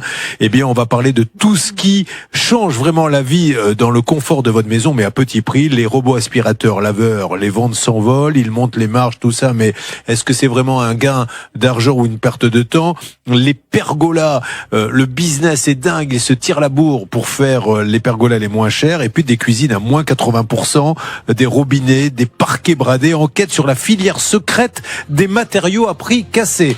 Une question qui est posée à Olivier Dauvert. On lui demande la chose suivante, à Olivier Dauvert sur RTL dans le 10h midi. Depuis quelques années, les vins rosés sont devenus très pâles. Quelle est l'explication? Je rajoute que le rosé explose et bat tous les records. Et est-ce que vous avez remarqué d'ailleurs en tant que consommateur de temps en temps, et avec modération évidemment, que le vin rosé est devenu plus pâle qu'avant? Vous l'aviez remarqué ou pas? Oui, c'est vrai. Parce que c'est une réalité, il a raison. Historiquement, les rosés étaient beaucoup plus foncés, ressemblaient à du vin, étaient davantage vineux. Et en fait, il y a eu cette mue qui était initiée par les vins de Provence qui sont naturellement plus pâles que les autres. Et comme les vins de Provence marchaient bien, les autres régions ont vu que ça marchait et elles ont suivi ce mouvement et on a installé, pour ne pas dire instauré, une espèce de nouveau standard qui veut que dans l'imaginaire du consommateur, pour qu'un vin rosé soit léger, un vin d'été, il ne peut pas être trop foncé. Voyez l'association dans notre tête, puisque je vous rappelle quand même qu'une part de ce que nous ressentons quand nous mangeons ou nous buvons est dictée par nos papilles évidemment, mais aussi par ce que l'on voit, c'est-à-dire par notre cerveau et les messages qu'il reçoit. Donc le vin rosé est plus pâle aussi parce qu'il participe à cette image de plus grande légèreté et les vins de Provence ont établi ce nouveau standard. Merci Olivier Dauvert, nous allons continuer nos cas 3210. Si vous avez un problème, ça peut vous arriver à @rtl.fr. Message une nouvelle fois pour le grand président du groupe RTL M6. Tu es le soleil de ma vie. Voilà, monsieur Laramendi, président, je tenais à vous le dire et je vous le redis. Tu es le soleil de mes jours. Alors accessoirement, M6 diffuse la finale PSG Arsenal. À 18h. Peut-être qu'il y aura des places. Alors, je le dis comme ça, mais franchement, je ne vous faisais pas ce compliment pour en avoir, vous me connaissez. De quoi va-t-on parler, s'il vous plaît, Stan? Je vous emmènerai d'ailleurs. Dans quelques instants, ah bah ce serait très sympa. Dans quelques instants, le cas de Valérie qui malheureusement a prêté de l'argent à son ex-compagnon, elle ne l'a jamais récupéré. Nous avons d'ores et déjà Pascal Normand, notre envoyé spécial, sur place, qui sera prêt à intervenir. Juste un petit bonjour. Bonjour mon Pascal. Juste un petit bonjour, bonjour Julien. Eh ben voilà, Abaye sur Sèche. Restez avec nous, mesdames et messieurs. RTL, le 10h midi. Toujours tout pour faire avancer vos dossiers. Chaud.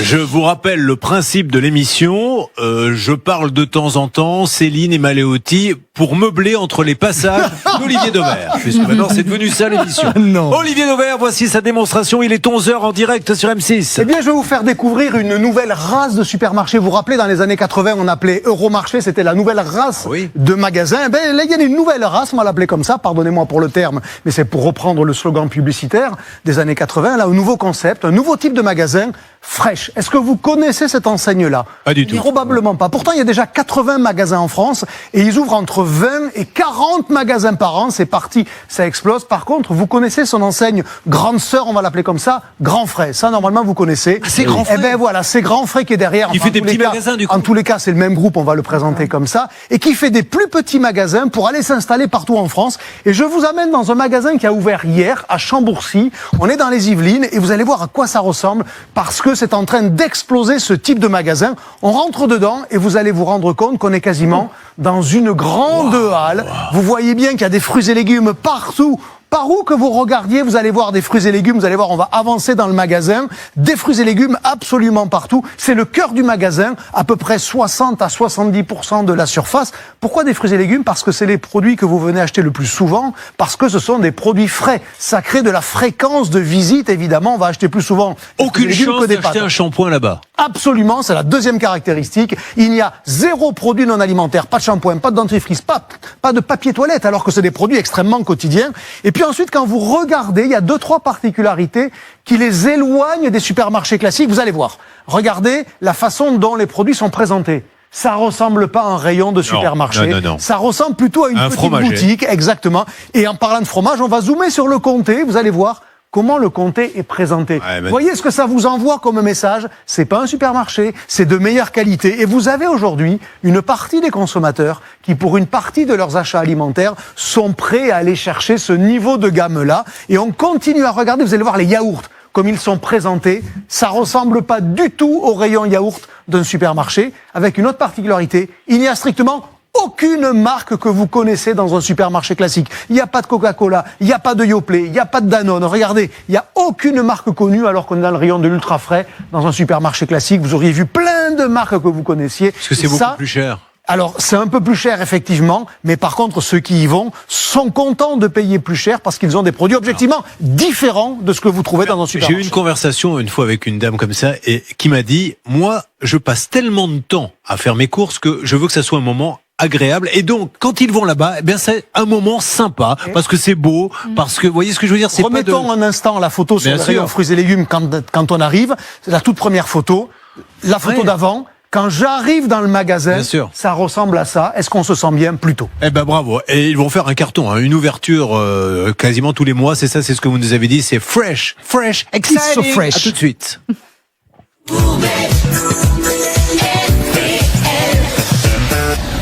Je parle un peu comme Emma Leotti, notre avocate, ce matin, comme tous les jeudis, avocate au barreau de Paris, je vous le rappelle, qui fait souvent des actions collectives. Nous allons attaquer le cas numéro 3, Stan, si vous le voulez bien. Oui, c'est celui de Valérie. Ça va, Valérie? Oui, très bien. T'as l'air super cool comme meuf. Est-ce que je me trompe? Ouais, et toi? Ouais, moi aussi, je suis un cum assez décontracté. T'es fonctionnaire dans l'administration? C'est ça. Voilà, c'est un nouveau style d'animation. On tente. Après, alors, sur Facebook, vous dites-nous, ça nous plaît, ça ne nous plaît pas. Après, on changera. Vous êtes à Taverny? C'est ça. C'est dans le Val d'Oise. Alors, fonctionnaire dans l'administration, vous m'en dites un petit peu plus? Quelle est votre métier? Secrétaire administrative. D'accord. Mais dans une mairie, dans un ministère.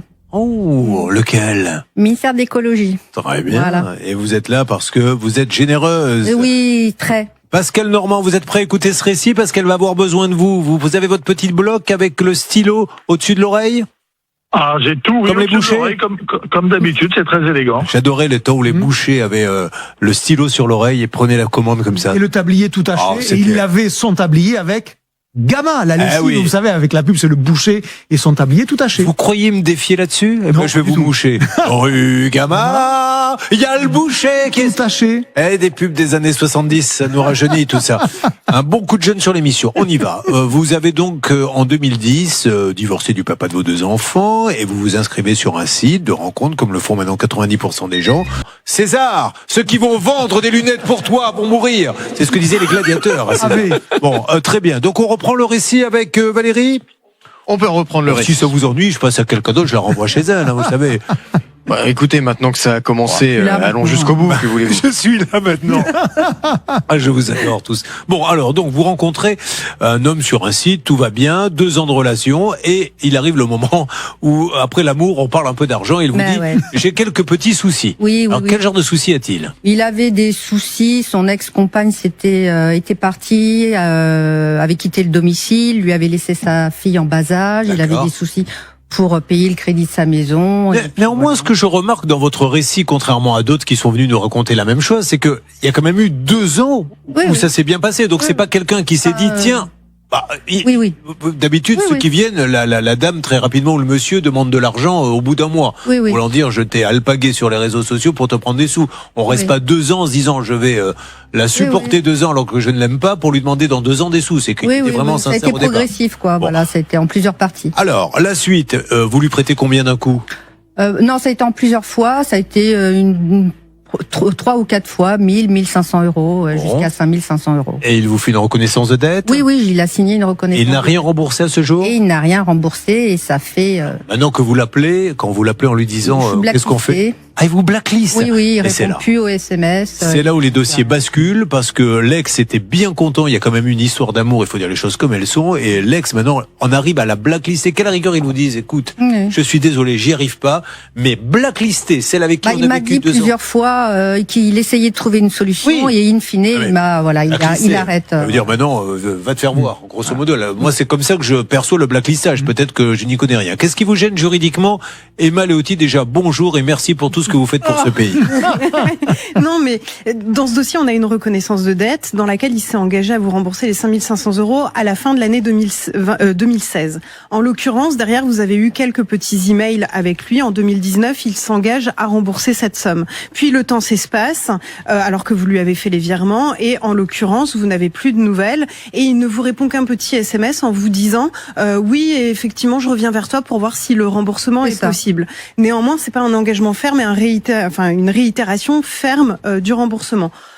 Potentiellement, il pourrait y avoir une sorte de prescription dans le dossier. Je tiens quand même à lui préciser. Là, il va vraiment falloir lui indiquer que vous avez, en toute bonne foi, donné ces fonds. Règle d'or, s'il vous plaît, Xavier Kasovic, parce que ça, c'est super important. Donc, déjà, on vous l'a dit 10 000 fois, je vous le redis une fois de plus, vous allez chez un notaire, même si c'est votre amoureux. Parce que le notaire, lui, il va lui dire, bah tiens, on va prendre ta voiture engagée. Est-ce qu'il avait une voiture à l'époque où il vous a prêté de l'argent? Vous lui avez prêté? Il avait une voiture de fonction. Bon, est-ce qu'il avait eu des montres, des machins? Est-ce qu'il avait deux, trois petites choses quand même à lui? Bah oui, certainement, oui. Oui, non, mais voilà, parce que le notaire aurait pu lui dire, bah tout ça on le met en gage. Tant que vous n'avez pas, vous voyez, et ça aide. En général, vous voyez la personne. Il avait sa maison. Eh ben voilà, il aurait dit, bah la maison, vous ne pourrez plus jamais la vendre tant que vous ne l'avez pas remboursée, ou alors quand elle sera remboursée, il y aura une somme, et ça calme tout le monde. Donc, d'où l'intérêt d'aller chez le notaire. Mais maintenant, une autre règle d'or. La règle d'or. Comment peut-on prolonger la prescription? Parce que s'il ne se passe rien, c'est ce que vous allez nous dire pendant 10 ans, c'est plus valable. C'est en envoyant des lettres recommandées, 5 ans, pardon. C'est 5 ans en matière donc de reconnaissance de dette. La prescription, à partir du moment où la personne doit rembourser, c'est 5 ans la prescription. Pour faire décaler cette prescription, il faut éventuellement que la personne qui vous doit de l'argent s'engage effectivement et de façon très claire à vous rembourser. Donc il faut le solliciter, et sinon, à défaut, dans le délai de 5 ans, il faut saisir la justice pour obtenir une décision de justice. Pascal Normand, pardon, excusez-moi, vous vouliez dire quelque chose? À un moment, j'ai quand même fait une relance pour leur demander, pour lui demander de passer devant le notaire. Et j'ai pas eu de réponse. Évidemment. Pascal Normand, vous êtes sur place? Oui, tout à fait. Je suis dans ce petit village magnifique qui se trouve pas très loin de la Guerche de Bretagne. C'est très calme. Et je suis à une 50aine de mètres parce que c'est une belle longère, mais sécurisée. On a 1 ou 2 caméras, donc c'est pour ça que je me tiens juste à côté. Une belle longère, donc une belle maison. Ah oui, c'est plutôt une belle maison en pierre, assez caractéristique de la région. Non, c'est une maison, moi j'ai pas la même, elle est superbe. Eh ben, vous voyez Valérie, votre argent n'a pas été mal utilisé, c'est déjà la première bonne nouvelle. Je me rassure. Allez-y Pascal Normand, nous sommes en direct sur RTL, c'est le 10h midi, c'est parti. Allez, on y va. Et donc, juste à côté de la maison, en fait, c'est tâtonnant. On a cette longère et puis on a un tout petit local qui est destiné à sa profession puisqu'il fabrique des bijoux. Donc on va s'approcher gentiment de la maison qui est, je vous le disais, sécurisée. Il y a donc une caméra face à moi. Et puis on a également un gros toutou qui monte la garde, mais je ne l'ai pas entendu. Alors je vais sonner. Il a peur des chiens, c'est pour ça qu'il précise ça, Pascal. Il y a des gens comme ça qui ont peur des chiens et on peut le comprendre tout à fait. Allez-y, vous avez sonné, vous avez fait quoi, dites-nous? Alors j'ai pas fait grand-chose pour l'instant, j'ai sonné, les volets sont ouverts et il y a une voiture qui est garée. Ah, il y a le chien qui arrive. Oui, bonjour, vous êtes Christophe? Je croyais qu'il parlait au chien. Est-ce que vous pouvez vous rapprocher un petit peu? Je suis Pascal, journaliste pour l'émission de Julien Courbet. Et en fait, on est en direct et il n'y a rien de grave. Hein. Si je viens de là, le chien aboie, vous l'entendez. Ah, super, merci. Alors il arrive, il arrive, il n'y a pas de souci. Le chien est très très impressionnant, donc je ne vais pas rentrer à l'intérieur, même si vous m'augmentez dans la seconde. Et puis le monsieur va sortir, très sympa. Il m'a dit qu'il allait sortir. Et puis j'en profite pour vous dire que même si vous entrez et que vous prenez un risque, vous ne serez pas augmenté de toute façon. Donc autant ne pas rentrer effectivement. On lui laisse le temps d'accueillir cette personne, Stan. Oui, on peut lui laisser. Pardon de vous avoir dérangé, ça ne se reproduira plus. Pardonnez-moi, Julien, je réfléchis parce que j'étais en train d'essayer de comprendre auprès de Pascal si ce monsieur avait besoin de 2 minutes ou de 15 secondes pour arriver. Dites-nous, Pascal. Pascal, dites-nous pendant qu'il réfléchit. Alors, il est à 10 mètres. Eh bien, on va avoir la réponse en direct. C'est l'avantage du direct parce que là, il va ouvrir la porte. Il est peut-être pieds nus, donc il va enfiler ses petites charentaises. Le sien monte toujours la garde devant son propriétaire. La porte devrait s'ouvrir incessamment sous peu, d'ici 15 secondes. Bon, allez, laissez-le arriver. Comme ça, vous lui remettez. Et je vous laisse 1 ou 2 minutes. Là, vous le remettez dans le contexte, vous expliquez tout ça, puis après, essayez de faire en sorte que juste après la petite pause que je marque maintenant, on le reprenne pour avoir un vrai dialogue. Restez avec nous. Ça se passe sur RTL. C'est le 10h midi. Allez, parce que on va pas lui raconter. Le problème, c'est que moi, je vous raconte une histoire, et puis après, la personne arrive, je lui raconte l'histoire. Là, au moins, Pascal le fait, et nous, on avance pendant ce temps-là. On a la chance d'avoir Olivier Dauvert. Ne nous en privons pas. Nous avons un superbe écran de location derrière, tant que nous l'avons, parce qu'il pourrait peut-être disparaître s'il y a un système d'économie. Et quelque chose qui vous énerve, ce sont les éco-recherches. Et toujours, encore et toujours, et j'en reçois, mais presque tous les jours de la part de nos téléspectateurs. Alors, je vous les montre pas toutes, mais de temps en temps, comme ça, je vous fais cette petite piqûre de rappel. Regardez. Alors, on est sur du gel lavant, une marque très qualitative, et vous avez le choix à droite entre le flacon avec le petit poussoir, ça s'appelle comme ça, à 5,91 € les 750 millilitres, donc c'est-à-dire 3/4 de litre. Et puis, vous avez juste à côté, c'est là où c'est pas malin en plus, parce que si le commerçant fait ça pour se faire de la marge, il faut pas le mettre juste à côté parce que ça se voit. Vous avez un flacon une recharge, qui est plus petite, 1 demi-litre, 500 millilitres, et qui est plus cher. Donc, encore une fois, raison de plus pour toujours regarder les prix au litre ou les prix au kilo quand on achète de la recharge, parce que des fois, il y a des mauvaises surprises. Là, elle est très très mauvaise. On passe de moins de 8 € le litre à plus de 13 € le litre. Donc, c'est pas un petit écart. Je peux jamais vous dire avec certitude si c'est une volonté ou une erreur. Alors, comme je suis d'un naturel gentil, je parle souvent d'erreur, mais en tous les cas, nous, consommateurs, on a cette obligation de regarder ça. Les éco-recharges, c'est bien. Le prix au litre ou au kilo, c'est pas mal aussi. N'hésitez pas à poser toutes vos questions, ça peut vous arriver @rtl.fr. Je suis désolé d'utiliser ce moment d'antenne pour mes problèmes personnels. J'ai demandé à notre assistant de revenir parce que j'ai toujours ce petit problème que je n'arrive pas à régler. Alors on a franchi un pas. On a réussi visiblement à débloquer un petit peu, sauf que maintenant il me demande. Vous avez entendu ? Oui, il a parlé. Voilà, il vient de dire, j'ai pas ton code PIN. Mais déjà, il est gentil, vous avez entendu, mais on se fait agresser en plus. Ouais. J'ai pas ton code PIN. Bon, alors, je vais vous le donner en antenne, mais quand même, je vais peut-être pas le donner à l'antenne, le code PIN. Hein, oui, je vais te le noter. Oui, mais là, on va voir. Alors... En tous les cas, c'est pas 1, 2, 3, 4, rassurez-nous. Tournez toute la tête. Allez, on tourne la tête. Regarde, viens, je te le mets comme ça discrètement. Voilà, tu peux pas te tromper, là. Tu vois, voilà. Ouais. Ça, c'est un bon concept d'émission. Hein. Ouais, très bien. Et là, je pense qu'on peut faire un carton. Pensez à regarder la courbe d'audience demain. Ça serait, on appellerait ça Dépanne 2000. C'est une émission où des gens viendraient, j'arrive pas à débloquer mon portable, on fait venir, vous auriez un problème pour changer une roue, on le fait sur le parc. C'est les problèmes du quotidien, après tout. Voilà, du quotidien. Ça marcherait pas mal, qu'en dites-vous, Stan? Peut-être effectivement, si vous avez un problème du quotidien, envoyez-nous tout de suite un mail. Vous arrivez à @rtl.fr. Et voyez, n'importe qui, l'assistant réalisateur peut venir sur le plateau. Enfin voilà, tout le monde, on s'entraide. C'est la bonne humeur. Juste Julien, pour revenir sur un petit peu sur du sérieux avec Valérie, sachez que Pascal est toujours en discussion avec ce monsieur qui lui a demandé de couper son téléphone. Donc il nous a dit, rappelez-moi dans 2 minutes. Donc laissez-nous encore 1 minute 30, allez ici en salle des appels avant de rappeler Pascal pour savoir un petit peu ce qui se dit sur place. Bon, ça va, on avance. Pour Rémi, espérons qu'il pourra joindre son grand-père pour cet accord que nous avons trouvé pour un terrain, si vous venez nous rejoindre, qui est entre guillemets squatté depuis 56 ans. Pour Diana, on a un accord, ça c'est sûr, et bravo encore à la franchise Acuitis, puisque le grand patron est intervenu. Diana, qui a une boîte qui fait du ménage, notamment chez les commerces, eh bien va être payée, et très rapidement. Allez, on retourne chez Pascal. Grand est le mystère de la dette. Une nouvelle fois, voici une femme qui nous dit: j'ai connu une histoire d'amour avec un monsieur qui m'a demandé des sous, je lui ai donné, maintenant il ne me rend plus l'argent, mais surtout il me bloque. Et nous avons Pascal Normand, et c'est ce qui nous gêne un peu, qui nous dit: moi je suis devant une très belle maison avec un monsieur qui fabrique des bijoux. On parle pas d'un prêt de 30 ou 40 000 euros. On parle de 5 000 euros. Donc, je veux bien que ce monsieur ait des difficultés, mais s'il a une si belle longère, une si belle voiture, il peut très bien rembourser très vite. Il a demandé à Pascal de couper son portable, donc il continue de discuter avec lui. Exactement, Pascal nous dit: je ne peux pas encore, vous ne pouvez pas me remettre à l'antenne pour l'instant, je suis toujours en train de discuter, laissez-moi encore quelques minutes et je reviendrai vers vous. Ce monsieur ne souhaite pas que mon téléphone soit allumé pendant que je lui parle. Alors, qu'est-ce qu'on fait en attendant? C'est là la question qui se pose maintenant, Stan. En attendant, je vous propose de prendre des nouvelles d'Eric qui est en ligne avec nous. Eric, pour tout vous dire, on a relancé son dossier un petit peu ce matin, juste avant le début de l'émission, parce que il a engagé un maçon pour faire des travaux chez lui. Il a versé un acompte de près de 4000 €. Et le problème, c'est que le résultat est désastreux. L'artisan s'est engagé à lui faire un remboursement. Et malheureusement, eh bien, il ne se passe pas grand-chose alors qu'Eric est déjà passé dans notre émission, c'était il y a plus de 2 mois maintenant, et suite à notre émission, l'artisan a recontacté Eric, lui a envoyé un mail en lui disant je comprends pas pourquoi tu as besoin d'aller chez Courbet, mais bon, je m'engage à te rembourser. Je sais ce que vous allez faire, Julien, ce n'est pas bien, sachez-le. Je vais vous expliquer les secrets de l'émission. Je m'adresse au réalisateur de l'émission pour faire une blague à Stan, mais le problème c'est que Stan il entend ce que je lui dis parce qu'ils ont les mêmes ordres. Et j'étais en train de dire au réalisateur, mais lui la musique de Noël, parce que c'est un petit gimmick entre nous. Quand l'explication est trop longue, on souhaite joyeux Noël à tous, puisque celle-ci a donc commencé en mai.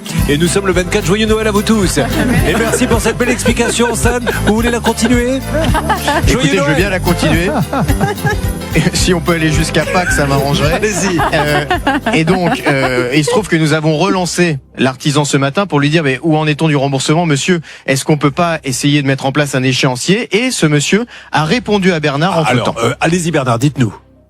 Je suis dans une situation très compliquée. Je peux faire en sorte de régler monsieur le maire qu'à partir du mois de juin, en lui réglant 700 à 800 € par mois. J'espère qu'il comprend que je ne suis pas un escroc. Je prends l'engagement de faire ce premier versement et je vous donnerai donc la preuve. Eh bien, redites parce que alors je vais vous dire, excusez-moi. C'est pas possible, Julien, mais soyez attentif. Je vais être honnête avec vous. Au moment où vous étiez en train de parler, on me ramène mon portable qui marche. Notre ingénieure du son du jour est exceptionnelle. Elle a mis tout le monde d'accord. Elle a pris pim pam pam poum et elle m'a rétabli tout ça. Redites s'il vous plaît, Bernard. À partir du mois de juin, il va verser entre 700 et 800 € par mois à Éric Lemaire. Oui, je vous promets. Il me l'a écrit. Il m'a dit, je ne suis pas un escroc. Je vous garantis, je vous apporterai la preuve dès le mois de juin. D'accord, mais ce qui est un peu dommage, et on ne dit pas que ce monsieur est un escroc. D'ailleurs, on a horreur de ça. Je n'aime pas ce mot-là. Mais c'est quand même dommage qu'on soit obligé d'appeler ce matin pour qu'il le fasse. Mais s'il le fait, c'est super. Est-ce qu'il est avec nous? Parce que ça, c'est une super bonne nouvelle. Éric. Oui, c'est une bonne nouvelle, effectivement. Ah, voilà. Maintenant, on va attendre. Non, mais justement. On va être prudent, on va attendre le mois de juin, oui. Écoutez-moi, Eric, ce qui est génial, c'est que ce monsieur dit, moi, je ne suis pas un escroc et je vais vous le prouver. Parce que si là, il ne vous paie pas, là, on n'aura pas d'autre choix de dire, il est en train de nous la faire à l'envers et de vous arnaquer. Donc, il va prouver sa bonne foi, ce monsieur. On sera ravis de dire bravo à l'entreprise Itouni qui tient ses promesses. Autre chose, Bernard? Il a complété en disant merci à vous, je tiens particulièrement à m'excuser de la situation. Je n'ai pas eu le choix. Je me trouve actuellement dans une impasse suite à des soucis personnels qui ont un grand impact sur ma vie professionnelle. Je suis absolument pas un escroc, juste une passe compliquée. Je vous assure que je fais tout pour m'en sortir de tout ça. Ce qu'il faudrait mettre en place, c'est le syndrome de l'autruche, mon cher Olivier Devers. On a des problèmes et bien sûr qu'on peut avoir des problèmes. On peut être un petit artisan, des problèmes familiaux, votre femme vous quitte, votre mari, un décès, je ne sais pas. Mais vous ne pouvez pas couper complètement la communication. Dans ces cas-là, on appelle par exemple Valérie, j'ai des soucis, tu vas prêter 5000.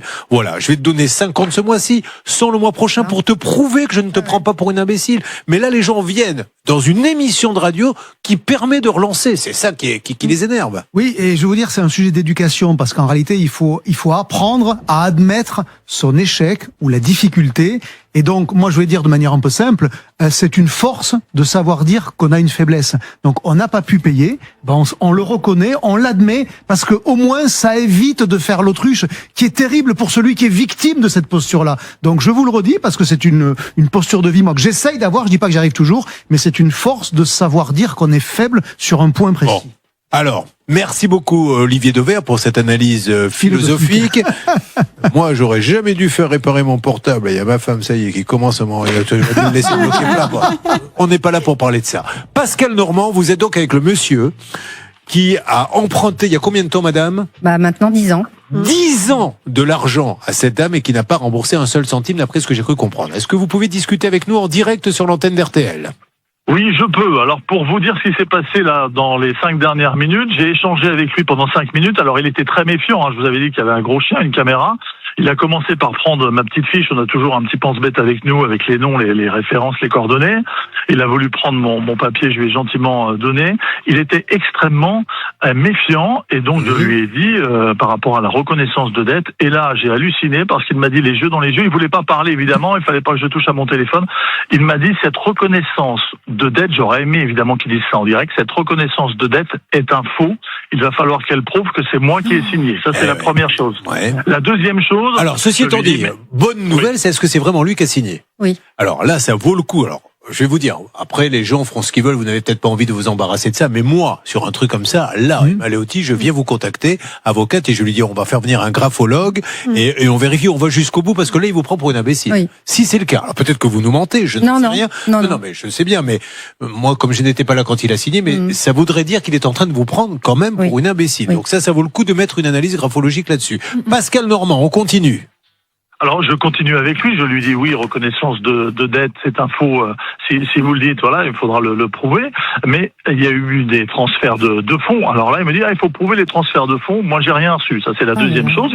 Après, j'évoque les textos, mais vous avez des textos, monsieur, dans lesquels vous lui expliquez à Valérie que vous allez rembourser. Ah non, mais ça, moi, c'est mon métier. Je travaille dans l'informatique. On peut également prouver que c'est des faux. Alors il y a quand même une petite avancée dans le décor. Je lui dis vous pouvez pas appeler quand même Valérie. Ah, je ne peux pas parce que j'ai eu un décès dans ma famille. Je peux pas aujourd'hui. Je suis en burn-out. Il a beaucoup de problèmes, ce monsieur. Et elle peut me joindre la semaine prochaine. Donc c'est un dossier très compliqué, en tout cas très difficile de discuter avec ce monsieur. Non, mais là, au moins, maintenant, elle sait qu'il dirait, il est en train de dire je ne paierai jamais, elle ment, etc. Donc il faut taper fort. Maintenant, comment a-t-elle les moyens de taper fort? Et il y a un énorme problème dans votre dossier, Valérie, c'est la prescription de 10 ans, parce ce monsieur connaît parfaitement la loi, il a dû aller chez ChatGPT où il a un bon avocat qui lui a dit de toute façon laisse faire, elle ne peut plus rien faire. Et même si sa signature, une analyse graphologique prouve que c'est lui, il y a cette prescription. On a la prescription donc de 5 ans à compter de la signature de la reconnaissance de dette, et donc à partir du moment où il devait vous rembourser, il a envoyé des SMS, donc ça c'est un faisceau d'indices qui permet de prouver qu'on décale la prescription. Après, ça serait éventuellement un juge de trancher. Bon, je suis désolé, on va essayer, mais vous, Olivier Dauvert? Est-ce qu'on peut proposer à ce monsieur une espèce de deal de jeu? Moi, je vous paye l'analyse graphologique, et si le graphologue dit que c'est lui, il s'engage à l'antenne là à vous rembourser. Est-ce que vous pouvez lui demander, Pascal Normand, ça? Est-ce que vous seriez prêt à faire une analyse graphologique? Mais pour faire de l'honneur. Qu'est-ce que vous en pensez, Pascal?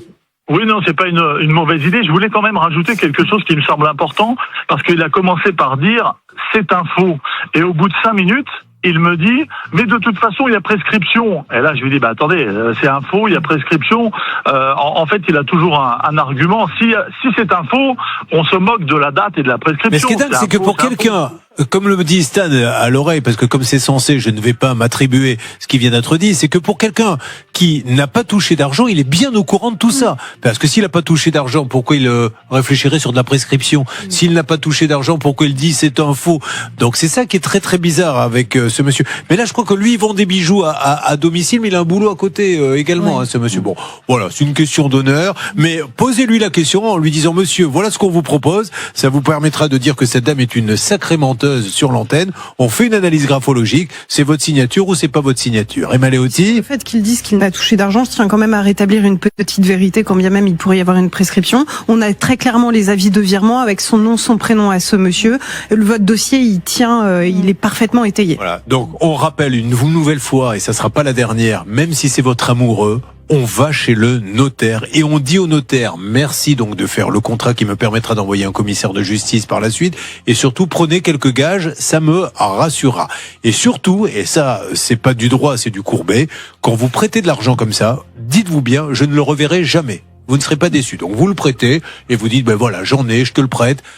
Il me le rendra peut-être, mais au moins je n'attends pas qu'il me le rende, parce que malheureusement, la vérité, Stanislas Vignon, rédacteur en chef, c'est qu'aujourd'hui, et je ne mens pas, il va vous le confirmer, on pourrait faire une semaine entière de cas comme celui de Valérie. Et malheureusement avec des gens qu'on ne soupçonnerait pas, c'est-à-dire que parfois ce sont des amis, des collègues, mais souvent aussi des membres de la famille, un père, un frère, une sœur. Donc vraiment, faites attention. Mesdames et messieurs, dans quelques instants, nous attaquons d'autres dossiers.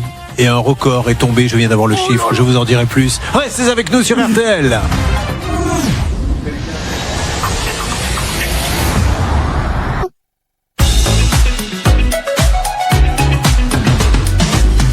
Vous êtes sur RTL, c'est le 10h midi. Breaking news. J'ai eu l'info il y a quelques instants. Mesdames et messieurs, Bordeaux-les-Herbiers, 18h samedi, 22 000 personnes déjà. Je croyais que vous avez vu le résultat du match. Non, et ils espèrent aller à 25 000. Ça y est, le record absolu est tombé. C'est incroyable. Nous allons donner la parole à Mathilde. Mathilde, vous êtes avec nous, je crois, Mathilde.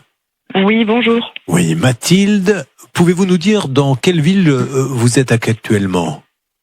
À Châtillon. À Châtillon, très bizarre cette histoire. Mathilde, est-ce que vous êtes responsable de développement technique en traçabilité ? Pas du tout. Non, Je me trompe de fiche, Mathilde. On prépare. Mais elle est consultante, c'est pas mal. Elle est consultante, c'est pas mal. Je me suis complètement trompé de fiche. Je suis désolé. Alors, ce n'est pas ma faute. Ceci étant dit, je vous expliquerai pourquoi je me suis trompé. Parce qu'en fait, je ne l'ai pas, la vôtre. Donc, je vais me lancer dans l'improvisation. Qu'arrive-t-il à Mathilde ? Allez, cadeau Collonges, c'est pour toi. Il lui arrive qu'elle a fait en fait appel à un couvreur pour sa copropriété. Elle est au conseil syndical, elle est même présidente du conseil syndical de sa copropriété. L'artisan couvreur est venu à commencer les travaux, il s'est vite arrêté. Il a dit qu'il avait des problèmes personnels graves pour justifier son absence.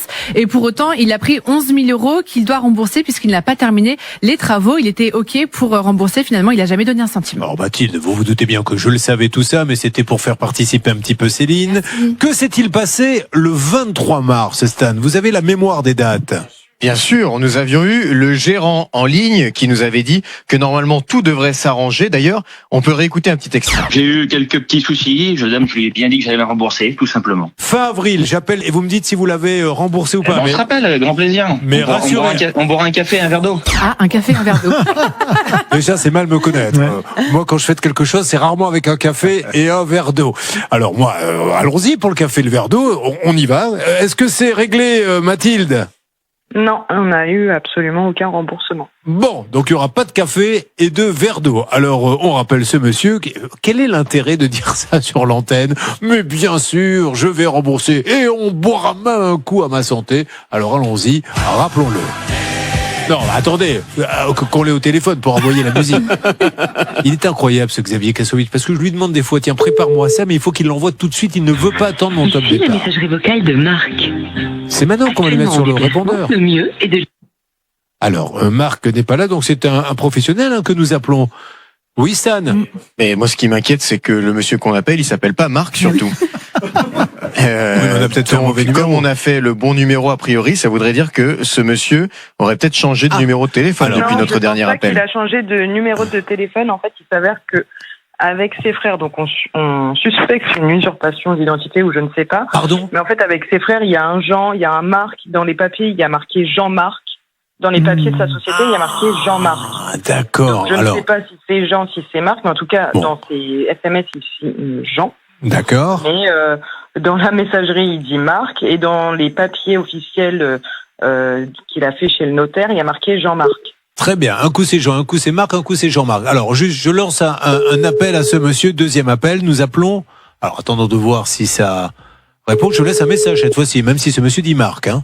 Ok. Oui, alors là, c'est une autre personne, a priori, ce serait, j'imagine, son frère. Allô ? David ? David ? Oui. Oui, David, monsieur. Allô ? Oui, David. Bonjour, David. Vous m'entendez ? Non, je suis pas David. Ah, vous êtes pas David. Vous êtes Jean ? Non plus. Alors, je ne sais pas qui vous êtes. Quel est votre prénom, monsieur, sans indiscrétion ? Ok, c'est très bizarre. Pendant ce temps-là, l'autre appel. Allô ? Jean ? Vous m'entendez ? Jean ? Bon, ok, je comprends pas ce qui se passe, Stan, mais voilà. Bon, allô ? Allô, oui, Jean, vous m'entendez ? Non, c'est pas Jean. Alors, c'est Marc ? Bah non plus. C'est mais pas Marc. Vous êtes qui, monsieur ? Julien Courbet, la radio RTL. C'est pas du tout une blague. Vous n'êtes pas les couvreurs d'élite ? Non. Bah écoutez, alors il y a des usurpations, monsieur, je vous explique. On a un cas là avec des couvreurs d'élite, on a des numéros de téléphone qui correspondent aux gérants, aux salariés, et on tombe sur vous. Donc si vous nous dites que vous n'êtes pas les couvreurs... Vous avez ce numéro de téléphone depuis combien de temps, monsieur ? Oh, ça fait pas très longtemps. Ah, combien de temps à peu près ? À la louche ? Je sais pas, 3-4 mois peut-être. 3-4 mois, ça correspond un petit peu à ça Mais c'est lui, je reconnais sa voix. Ah, ben voilà, elle reconnaît votre voix, monsieur. Alors allez-y, parlez-lui, madame. C'est qui est en ligne ? Madame, parlez-lui, s'il vous plaît, Mathilde. Mais qu'est-ce que c'est une blague ou quoi ? Alors attendez, monsieur. Allez-y, Mathilde, parlez. Ah non, je sais. En fait, je sais pas. Bon, voilà, Non, donc c'est pas lui, d'accord. Donc monsieur, ne vous inquiétez pas. Il y a 3-4 mois, en mars, on était sur le plateau et Ouais. son numéro, il marchait très bien et on a bien eu. Juste, monsieur, comprenez bien. On aide une Non, dame, mais c'est une. est-ce que, monsieur, Oui. j'ai une question à vous poser. Je vous en prie, C'est monsieur. pas une blague, c'est bien vous? C'est bien moi, monsieur. Et on va vous mettre Mais un. vous cherchez qui? Parce Alors, que, en monsieur, fait, est-ce que je peux vous expliquer, s'il vous plaît? Est-ce que vous me Oui, mais permettez de vous expliquer, comme ça vous allez tout comprendre? Mais si vous me laissez pas parler, je peux pas vous expliquer. Oui, mais vous me laissez pas parler non plus. Alors allez-y, parlez. D'accord. Moi, ça fait plusieurs fois qu'on m'appelle et puis que, on me prend pour l'ancien propriétaire du numéro. Donc, ça fait plusieurs fois qu'on me demande. Non, Mathilde, s'il vous plaît, laissez-le parler. S'il vous plaît, Mathilde. Vous me dites quand vous avez fini, monsieur. Bon, monsieur, je suis en train de travailler. Merci. Au revoir. Voilà. Donc, vous voyez, les gens, on essaie de leur expliquer, mais ils ont pas envie qu'on leur explique. Bon, alors, c'est quand même, je vais pas dire que c'est lui ou que c'est pas lui, mais c'est quand même très louche parce que là, il aimerait bien savoir ce qui se passe. Donc nous, quoi qu'il arrive, on cherche une société et des professionnels. Les couvreurs d'élite. Jean Roba en est le gérant. Ils étaient dans un coworking, mais ils ont été expulsés car il y avait des impayés à vendre. Si vous pouvez nous aider à communiquer avec les couvreurs d'élite et Jean Roba, ce serait merveilleux. Quant à ce monsieur, il faudra qu'on mène une petite enquête sur ce numéro pour savoir à qui il appartient. Il semble dire il y a 3 mois, mais vous étiez sur le plateau avant 3 mois. On est bien d'accord, Mathilde? Oui, je suis passé sur le plateau, je vous confirme la date. C'était en mars. L'expérience de 25 ans d'émission, quand quelqu'un vous dit « Laissez-moi parler, s'il vous plaît », alors que vous êtes en train de lui expliquer et qu'il raccroche à la fin de son explication sans que je puisse le relancer pour lui dire « Mais monsieur, j'ai telle et telle question », me laisse croire que quand même, il pourrait peut-être y avoir un lien, je ne peux pas l'affirmer. Il n'y avait pas de curiosité de sa part, alors que naturellement, il y aurait dû en avoir. Et puis tout d'un coup, il a dit « C'est bizarre, je reçois des coups de fil souvent sur ce, mais j'ai pas eu le temps de lui demander le nom de sa société et compagnie. » Donc voilà, on va faire appel à la grande famille RTL. Je suis sûr que quelqu'un va nous aider. Jean Roba, les couvreurs d'élite. Bon, laissez-moi avancer là-dessus. On va pouvoir savoir en plus à qui correspond le numéro à un moment ou à un autre. De toute façon, mon Stan. Oui, tout à fait, on va pouvoir le savoir. Juste vous dire qu'on l'avait déjà eu, en tout cas, le monsieur, le gérant, puisque vous avez écouté l'extrait tout à l'heure. C'était bien sur le numéro que nous avons composé tout à l'heure. Là, Laura donc essaye de rappeler ce numéro. Il y a 2 numéros. Hein. Nous avons eu, nous essayons de joindre le gérant. On est tombé sur messagerie. Là, c'était l'un de ses salariés, vraisemblablement son frère, que nous avons essayé de joindre. Est-ce que c'était lui, pas lui? On va mener l'enquête. Quant au gérant, Laura est en train de lui envoyer des textos. Lui répond: je ne peux pas vous répondre pour le moment. Je suis au volant. Très bien. Allez, on continue. Restez avec nous parce que ce dossier vaut de l'or. Vous êtes... Oui, que se passe-t-il, Bernard? Vite. J'ai eu donc ce fameux monsieur là, il s'appelle Mathieu, il est vendeur de fruits et légumes sur les marchés de Paris. Il a été appelé plusieurs fois depuis 3 mois parce qu'il a récupéré ce numéro de téléphone et il est catégorique. Il ne vous en veut pas, mais il pensait que c'était une blague. D'accord, lui aussi. ok. Mais alors, c'est les dates, hein. On va essayer de revérifier tout ça. Restez avec nous, vous êtes sur RTL, c'est le 10h midi.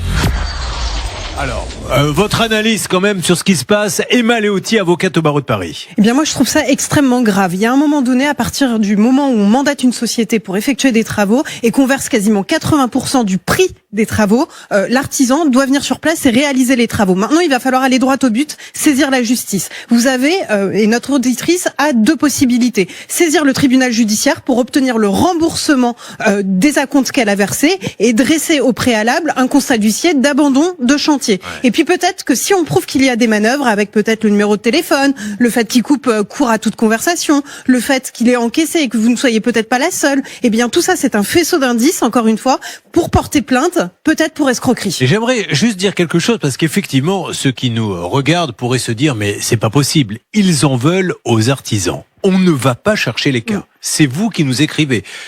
Je peux vous garantir qu'on n'a pas de cas de salon de coiffure. Très très peu. De temps en temps. On n'a pas de cas de... Donnez-moi des exemples de ce que vous voulez.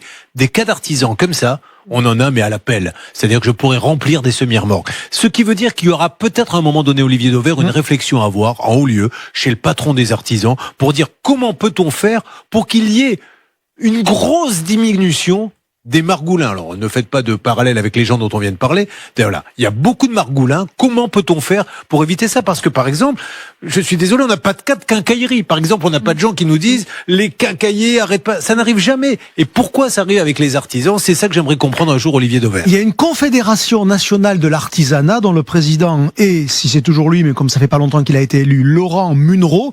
On pourrait interpeller ce monsieur pour, à minima, se voir hors antenne pour démarrer, pour se demander quelle qu'est-ce qui pourrait être fait, qu'est-ce qui pourrait être ça et les vendeurs de voitures d'occasion, hors grosse concession. Voilà. Donc pourquoi ces professions-là et pas les autres? Je pourrais vous citer 1 millier de commerces différents. Vous voyez, dans les grandes surfaces, on n'a pas grand-chose. On a très très peu de cas de Auchan, etc. On va avoir, oui, j'ai acheté un produit, mais là, sur les artisans et les vendeurs de voitures, c'est les deux professions. Et on ne demande qu'à dire, et je suis le premier à dire que des artisans, il y en a des bons, mais non d'un chien, des super artisans. Moi-même, je fais souvent de la pub à mon petit garagiste là-bas dans ma région parce qu'il est extraordinaire. Mais comment pouvez-vous simplement réfléchir pour que votre profession ne soit plus comme ça, montrée du doigt, parce que vous êtes les professionnels? Vous voyez, les pharmacies, on n'a rien. J'ai jamais eu un cas de pharmacien qui essayait d'arnaquer les clients en lui donnant un faux médicament, ou je sais pas, vous voyez. Il y a une autre confédération encore plus précise pour les artisans du bâtiment, donc vous entendez bien, on n'est plus sur les artisans en général, mais ceux du bâtiment qui nous occupent souvent.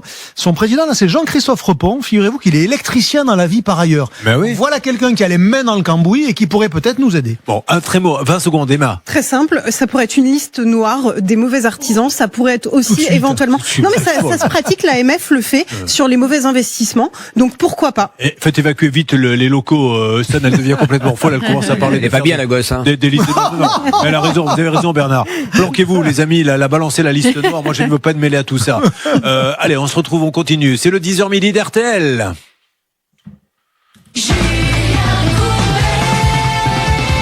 Encore une fois, mais quelle émission. Vous vous rendez compte, en me levant ce matin, je me suis dit, bon, la routine, je vais aller faire ma petite émission et je tombe sur quelqu'un qui me dit, mais ça fait 56 ans que quelqu'un a construit une maison sur un terrain qui lui appartient pas. Ah bah oui, quand même. Et puis j'ai Diana, je vais faire du ménage avec mon entreprise dans un commerce, personne me paie. Et puis il y a Valérie, j'ai prêté 5 000 € à quelqu'un, on va voir le quelqu'un qui dit, mais elle m'a jamais prêté 5 000 €. Elle ment, c'est une fausse signature, tout est faux. Voilà où nous en sommes. Et puis là, on revient donc sur une société qui doit des sous, je crois, pour un abandon de chantier à une auditrice. On les appelle, non, c'est pas moi, je sais pas pourquoi vous m'appelez alors que c'est le numéro, je ne comprends plus rien. Stan, qui est en ligne avec nous?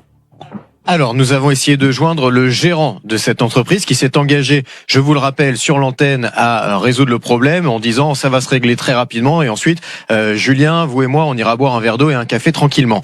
Le problème n'est pas réglé, nous l'avons appelé, nous tombons sur messagerie. Déjà, on comprend pas bien parce que le monsieur, nous, sur les documents officiels, il s'appelle Jean, sur sa messagerie, il s'appelle Marc. Donc, on a un petit doute. Laura lui envoie quelques textos et a priori, c'est bien la bonne personne que nous essayons de joindre puisqu'il lui répond. Laura, que vous dit-il? Alors, il me répond, quand je lui demande s'il est le gérant, il me répond pas. Par contre, il me dit contactez-moi d'ici 1 heure sans problème. Donc je lui explique qu'on fait l'émission maintenant et qu'il s'était engagé la dernière fois à rembourser Mathilde. Et là, il vient de me répondre, je découvre le texto en même temps que vous. Évidemment, je suis d'accord. Comme j'ai toujours dit, j'ai réussi à réunir une belle somme. Déjà pas la totalité malheureusement, mais ça ne saurait tarder. Si elle le souhaite, je peux déjà lui faire un virement de ce que j'ai réuni ou elle attend la somme totale. Non, donc là, je dois lui répondre. On fait en 2 fois, vous plaisantez. Au contraire. Donc vous avez entendu, est-ce qu'elle est avec nous? Oui, j'ai entendu. Alors, on va voir si ce monsieur... Alors, je sais bien. Alors, soit il est en train de nous pipoter, soit il est honnête, mais on va vite le savoir. Donc, il envoie une partie... Ah bah oui, mais Mathilde, s'il pipote, il faut que vous alliez en justice, là. Parce que là, nous, on l'appelle, mais si vous pensez qu'il pipote, ça sert à rien qu'on l'appelle, vous l'attaquez directement. Voilà, mais là, ça date d'il y a 15 secondes, ça, Mathilde. Donc, ce monsieur, vous allez lui demander de faire le virement, s'il vous plaît, aujourd'hui ou demain. Et comme ça, on dira après que c'est un homme honnête qui tient ses promesses, ou que les couvreurs d'élite Jean Roba, malheureusement, nous baladent un petit peu. C'est vrai qu'on a de nombreux échanges où ce monsieur dit petit à petit je vais réunir la somme. Là il donne pas le montant précis à Laura, donc on a envie de lui faire confiance, mais moi j'ai pas non plus de très bons éléments dans le dossier, donc c'est vrai que ça fait 1 an qu'elle attend. En plus c'est pour sa copropriété, c'est pour ses appartements. J'explique à Mathilde, c'est que je peux pas l'appeler et que le virement arrive là, bim, et on est obligé d'attendre un petit peu. Mais si là dans les heures qui viennent ça ne vient pas, alors justice, parce que là on pourra plus rien, parce qu'un coup c'est Jean, un coup c'est Marc. Les couvreurs d'élite, on sait plus trop. On sait pas s'ils sont assurés non plus. On sait pas s'ils sont assurés, ils ont été virés du coworking. Après, elle attaque, tout simplement, elle prend un avocat. Il faut aller en justice et je pense qu'il faut pas perdre de temps. Et voyons quand même s'il fait le virement. Vous pouvez lui demander quand est-ce qu'il peut le faire, Laura? Alors, je viens de lui dire qu'elle était d'accord pour la première partie de la somme. Je lui ai demandé le montant. Et là, il vient de me répondre. Écoutez, si monsieur Courbet ne dit pas tout de suite à l'antenne que les gens arrêtent de m'appeler, car tout le monde m'appelle, vu qu'il a donné le nom de ma société, je ne rembourse rien du tout. Alors ça malheureusement, c'est terrible, mais je ne peux rien et je pèse mes mots contre. C'est vraiment, vous nous torpillez le problème. Je ne sais pas quel plaisir vous prenez à appeler les gens et à les insulter. C'est archi contre-productif. Soit vous avez des problèmes chez vous et vous vous défoulez parce que votre femme ou votre mari vous ennuie en appelant ces pauvres gens. Mais si c'est pour nous aider, c'est exactement le contraire. Là, on était sur le point de trouver un accord et parce que des gens ont appelé, ils sont en train de tout torpiller. Alors peut-être qu'aussi c'est des gens qui font ça pour torpiller l'émission, je ne sais pas, mais à un moment donné, il faudrait qu'on se rapproche, je ne sais pas moi, du ministère de l'Intérieur, de je ne sais trop qui, pour arriver à savoir qui appelle, pour que ces gens-là arrêtent de le faire et soient punis. Donc voilà, moi je dis à monsieur Jean Roba, au contraire monsieur Roba, si vous m'écoutez, dites-lui Julien Courbet, ma belle Laura, va vous faire une super pub si vous faites un virement et dire à quel point vous êtes un homme sérieux. Voilà. Et ça sera sur l'antenne, ça sera pas un petit coup de fil anonyme qui n'a aucune incidence, Olivier Dauvert. Exactement. La pub, l'image de marque. Qu'est-ce qu'il peut avoir de plus que ça? S'il ne le fait pas, malheureusement, il donnera raison à ceux qui l'appellent et qui le traitent d'arnaqueur et d'escroc. Mais nous, on ne dit pas ça. Nous, au contraire, on ne veut qu'une chose, c'est lui faire de la pub. Est-ce que notre ami Pascal Normand a pu, en ce qui concerne Valérie qui a prêté 5500 € à son ex, est-ce qu'il a pu lui dire, allons-y monsieur, puisque vous dites qu'elle a fait un faux, faisons une analyse graphologique, on va voir si c'est une menteuse. Pascal? Il est pas là, Pascal? Alors sachez que nous avons juste l'artisan que nous essayons de joindre qui nous appelle à l'instant. Je vous le branche très rapidement, Julien, en 30 secondes. Oui monsieur, je vous écoute. Oui, bonjour monsieur. Monsieur, moi je suis le premier à dire sur l'antenne que les couvreurs d'élite sont des gens très sérieux si vous lui faites une partie du virement. Ne vous inquiétez pas pour les imbéciles. Attendez, parce qu'à chaque fois je vous écoute tous les matins, vous savez. À chaque fois je vous vois faire, vous parlez plus vite que les gens. Moi je vais vous dire un truc, là ça fait 50 fois qu'on m'appelle en numéro masqué et on m'appelle tout ce que vous voulez. Parce que vous donnez les gens de société, vous donnez leur numéro, sauf que là moi tout le monde m'appelle. On donne pas le numéro, monsieur. On donne pas le numéro, monsieur, c'est pas vrai. Oui, on a donné le nom de la société. Le nom de ma société. Monsieur, si vous aviez payé cette dame... On tape des couvreurs d'élite sur Internet et puis c'est tout, quoi. Monsieur, c'est pas ma faute si vous devez des sous à cette dame. Vous auriez réglé le problème, on n'aurait pas fait l'émission. Je suis en train de dire à la dame que je suis volant. 11 000 €, monsieur. Vous savez quoi? Je vais vous prendre dans quelques minutes, vous allez dire à la dame, ce qui va se faire est comme ça. Ça me permet la semaine prochaine de dire à quel point vous êtes un homme remarquable. Mais si vous ne faites rien, parce que là, si elle revient une deuxième fois, c'est parce que la première fois, on vous a appelé, vous n'avez rien fait, qu'elle nous dit, il y a des prénoms qui changent en permanence, on va mettre toute la lumière et montrer à quel point vous êtes des gens sérieux. Restez avec nous dans quelques instants sur l'antenne d'RTL.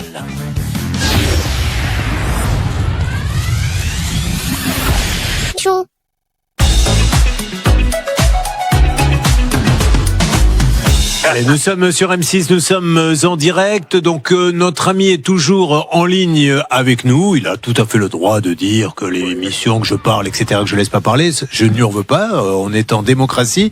Il donne ses arguments. Juste, monsieur, si on vous rappelle, c'est parce que la dernière fois qu'on s'est appelé, cette dame nous avait dit, les couvreurs d'élite me doivent des sous et tout ça, je vous avais appelé, ça s'était d'ailleurs super bien passé. Là, vous ne me reprochiez pas de trop parler, puisque vous m'aviez dit ceci, monsieur. J'ai eu quelques petits soucis, je lui ai bien dit que j'allais la rembourser, tout simplement. Fin avril, j'appelle et vous me dites si vous l'avez remboursé ou pas. On se rappelle, avec grand plaisir. Mais rassurez. On boira un café et un verre d'eau. Et c'est pour ça que je vous ai rappelé, monsieur. C'est parce qu'on devait boire un café, un verre d'eau après le remboursement. Pour le café, le verre d'eau. Voilà.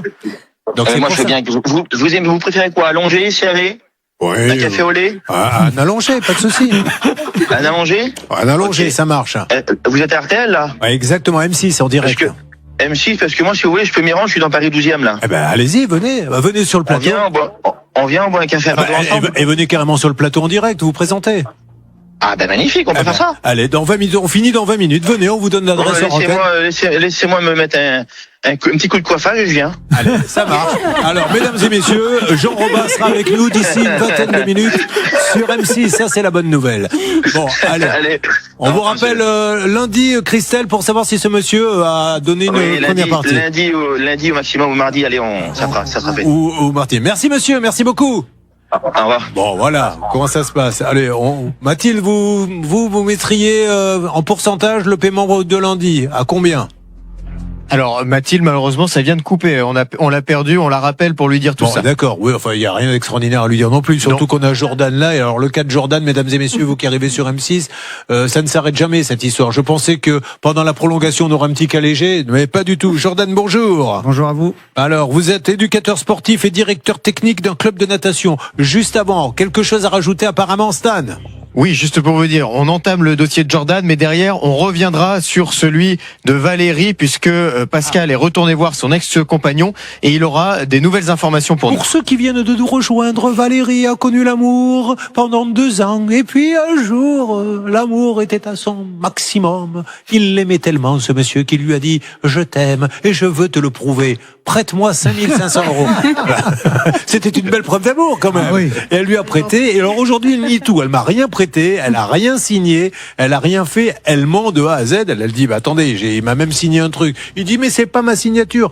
Olivier Dauvert, qui est plus malin que les autres. Les joueurs surtout. Et il lui dit bah puisque elle n'a pas signé, monsieur, je paie moi l'analyse graphologique. On voit si c'est votre signature ou si c'est celle de la dame. On verra bien qui est le menteur. Mais dans ce cas-là, il s'engage, si c'est sa signature, à rembourser, parce que je veux pas perdre à tous les coups. Mais évidemment. Alors Pascal, on y revient dans quelques instants. Là, on démarre le cas donc de Jordan. Donc Jordan, vous êtes un grand nageur vous-même. Vous avez été à haut niveau? Un ancien grand nageur, oui, c'est ça. Vous avez été à quel niveau? Niveau national. Ah oui, d'accord. Équipe de France. Équipe de France, c'est ça. Bon, parfait. Quelle était votre discipline? Le 200 mètres papillon. Le 200 mètres papillon. Ah ben, à part. On a l'image. Voilà. Alors ça, ouais, mais non, mais mettez pas ça. Ça me... Non, direz-vous, Julien. Ça m'énerve quand je vois ça. Mais non, mais elles sont en train de baver, là. Enfin, vous voyez bien que ça pose un trouble dans le plateau. Oh la vache, regardez-moi ça. C'est magnifique. On dirait Bernard Sabat qui se jette sur Madame Sabal. Oui, mais moi, Julien, moi, je vais le faire en moins d'1 minute. Julien, moi, je vais le faire en moins d'1 minute. Minute papillon, regardez. Regardez ça. Et on rappelle on pense toujours que la nage est le plus important, mais le saut, le démarrage, la façon dont vous sautez, chaque position de bras, etc. peut gagner 1/10, 1/100. Exactement, ouais. Voilà. Moi, ce que j'ai jamais réussi à faire, et pourtant Dieu sait que je me suis entraîné dans une piscine, c'est le demi-tour. Après ça, je n'y arrive. La jambe elle est en l'air, la tête tape le sol, t'as le pied qui se met dans le liner. Enfin, je sais pas comment vous faites, monsieur, mais bon, chacun sa discipline. On y va, on résume. Alors, il est question d'une avocate. Aïe, aïe, aïe. Aïe, aïe, aïe. Vous voyez, comme quoi on ne se défile pas. Si un avocat pose un problème, on va également l'appeler. Céline, c'est à vous de jouer. Qu'arrive-t-il exactement à Jordan? En février 2024, Jordan et sa compagne prennent contact avec une avocate parce qu'ils ont un litige sur le bien qu'ils viennent d'acquérir. Donc ils donnent de l'argent à cette avocate, plus de 3 000 €. Le souci, c'est que l'avocate n'a pas fait grand-chose dans le dossier pour les défendre. Il n'y a pas eu de procès derrière, il n'y a pas eu de courrier d'envoyé. Elle a vraiment rien fait, on peut quasiment dire ça. Si bien que Jordan est aujourd'hui sur notre plateau parce qu'il aimerait récupérer les fonds puisqu'il estime qu'elle n'a pas bien fait son boulot. Juridiquement, quels sont ses droits? Qu'est-ce qui prouve qu'elle n'a pas fait le boulot? Est-ce qu'il a été voir le Conseil de l'ordre? Est-ce qu'il a un jugement? Où en est-on, s'il vous plaît, ma chère Emma? Alors, Jordan, dans votre dossier, vous avez saisi le bâtonnier. C'est une procédure classique, je rappelle, en règle générale. Lorsqu'on n'est pas content des diligences faites par son avocat ou que on estime qu'on a payé trop d'honoraires, on saisit le bâtonnier, on fait un courrier et il peut recevoir et recueillir les observations de l'avocat. Derrière, il peut rendre une ordonnance en taxation, en fixation donc d'honoraires. Et dans ce dossier, bien, en l'occurrence, il se pourrait que vous ayez obtenu une telle décision. Et je laisse Céline éventuellement donner le contenu de cette ordonnance. Vous n'avez pas envie de travailler, vous, aujourd'hui? C'est pas cette question. C'est je suis couverte par. Alors moi aussi, je suis tenue par des règles déontologiques. Oui. Ah, vous n'avez pas le droit. Et je ne veux pas violer ni mon obligation de délicatesse vis-à-vis de mes confrères. Mais moi, j'ai ouvert une petite parenthèse par rapport à la discussion qu'on a eue tout à l'heure où j'expliquais que malheureusement, il y avait 2 professions, les artisans et les mécaniciens, les vendeurs de voitures, en rappelant que la grande majorité sont des gens ultra sérieux, mais que malheureusement, on n'a que des cas comme ça et qu'il y a plein de professions où il ne se passe rien parce qu'ils ont su museler. Mine de rien, on n'a pas beaucoup de problèmes d'avocats parce qu'il y a un ordre, parce qu'il y a quelqu'un à un moment donné qui convoque et qui dit « Toi, Coco, tu as beau être avocat, mais on ne peut pas te laisser faire ça. Et peut-être qu'il faudrait réfléchir à ça pour les ventes de voitures et les artisans. Alors, on y va et on lance l'appel. Et on a même Thomas Renard, parce que le hasard veut que la dame en question, elle est à 200 mètres d'ici, je crois. Donc Thomas Renard va intervenir.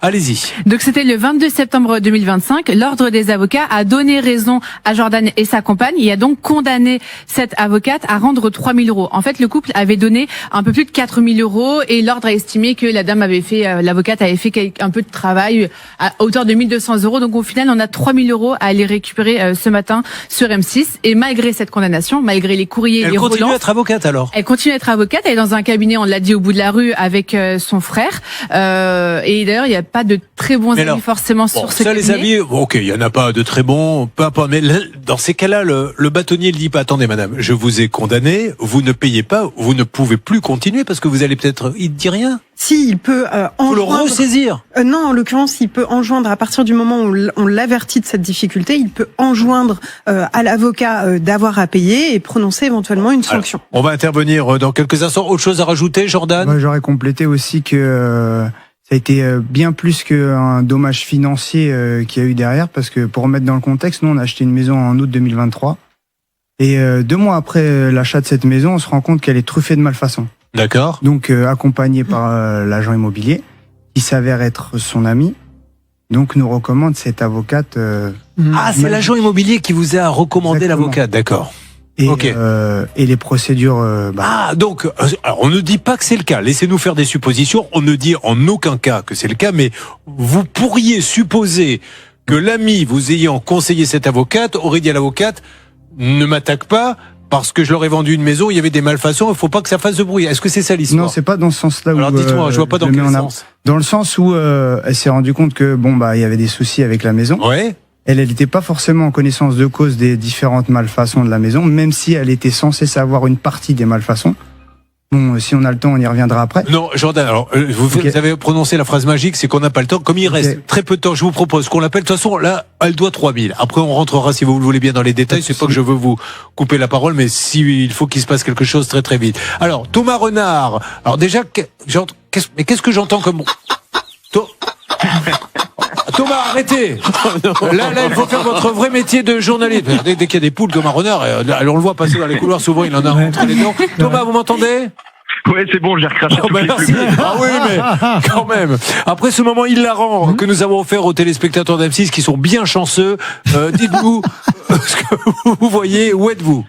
Alors écoutez Julien, là je vais pas parler très fort parce que je suis dans le hall d'entrée de l'immeuble. C'est un immeuble qui est relativement bien sécurisé, donc j'ai quand même réussi à m'infiltrer. Ça fait plusieurs minutes que je suis là, mais du coup maintenant je suis face à l'interphone et je peux interagir avec le cabinet quand vous voulez. Est-ce qu'on lancerait pas un petit appel téléphonique?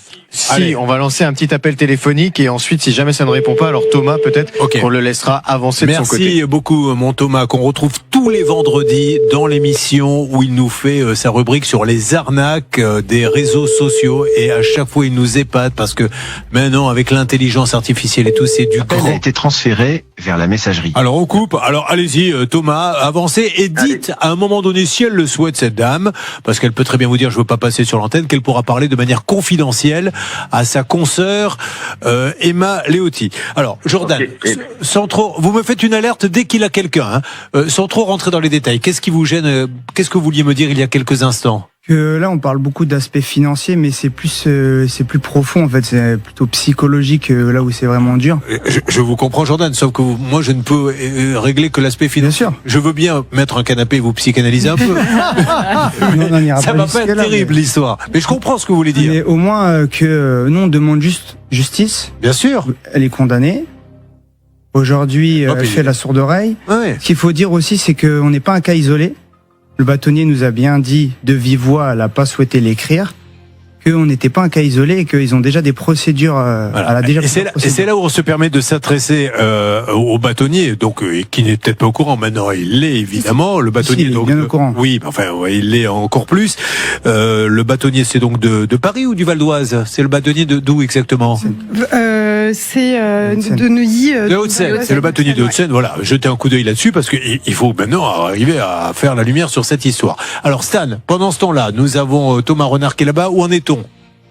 il avance Thomas, il sonne à l'interphone. Pour le moment, il n'est pas encore sur Valérie avec cette avocate, mais je crois, juste Julien, un dernier petit point sur ce dossier avant de revenir ensuite avec Pascal sur le dossier de Valérie, qu'en plus, vous avez eu une mésaventure, Jordan, lorsque vous avez essayé de récupérer votre dossier. Elle ne vous a pas très bien reçu, cette dame. Exactement. Qu'est-ce qu'elle a fait? Elle m'a reçu déjà comme un moins que rien. Vous m'expliquez, pardon.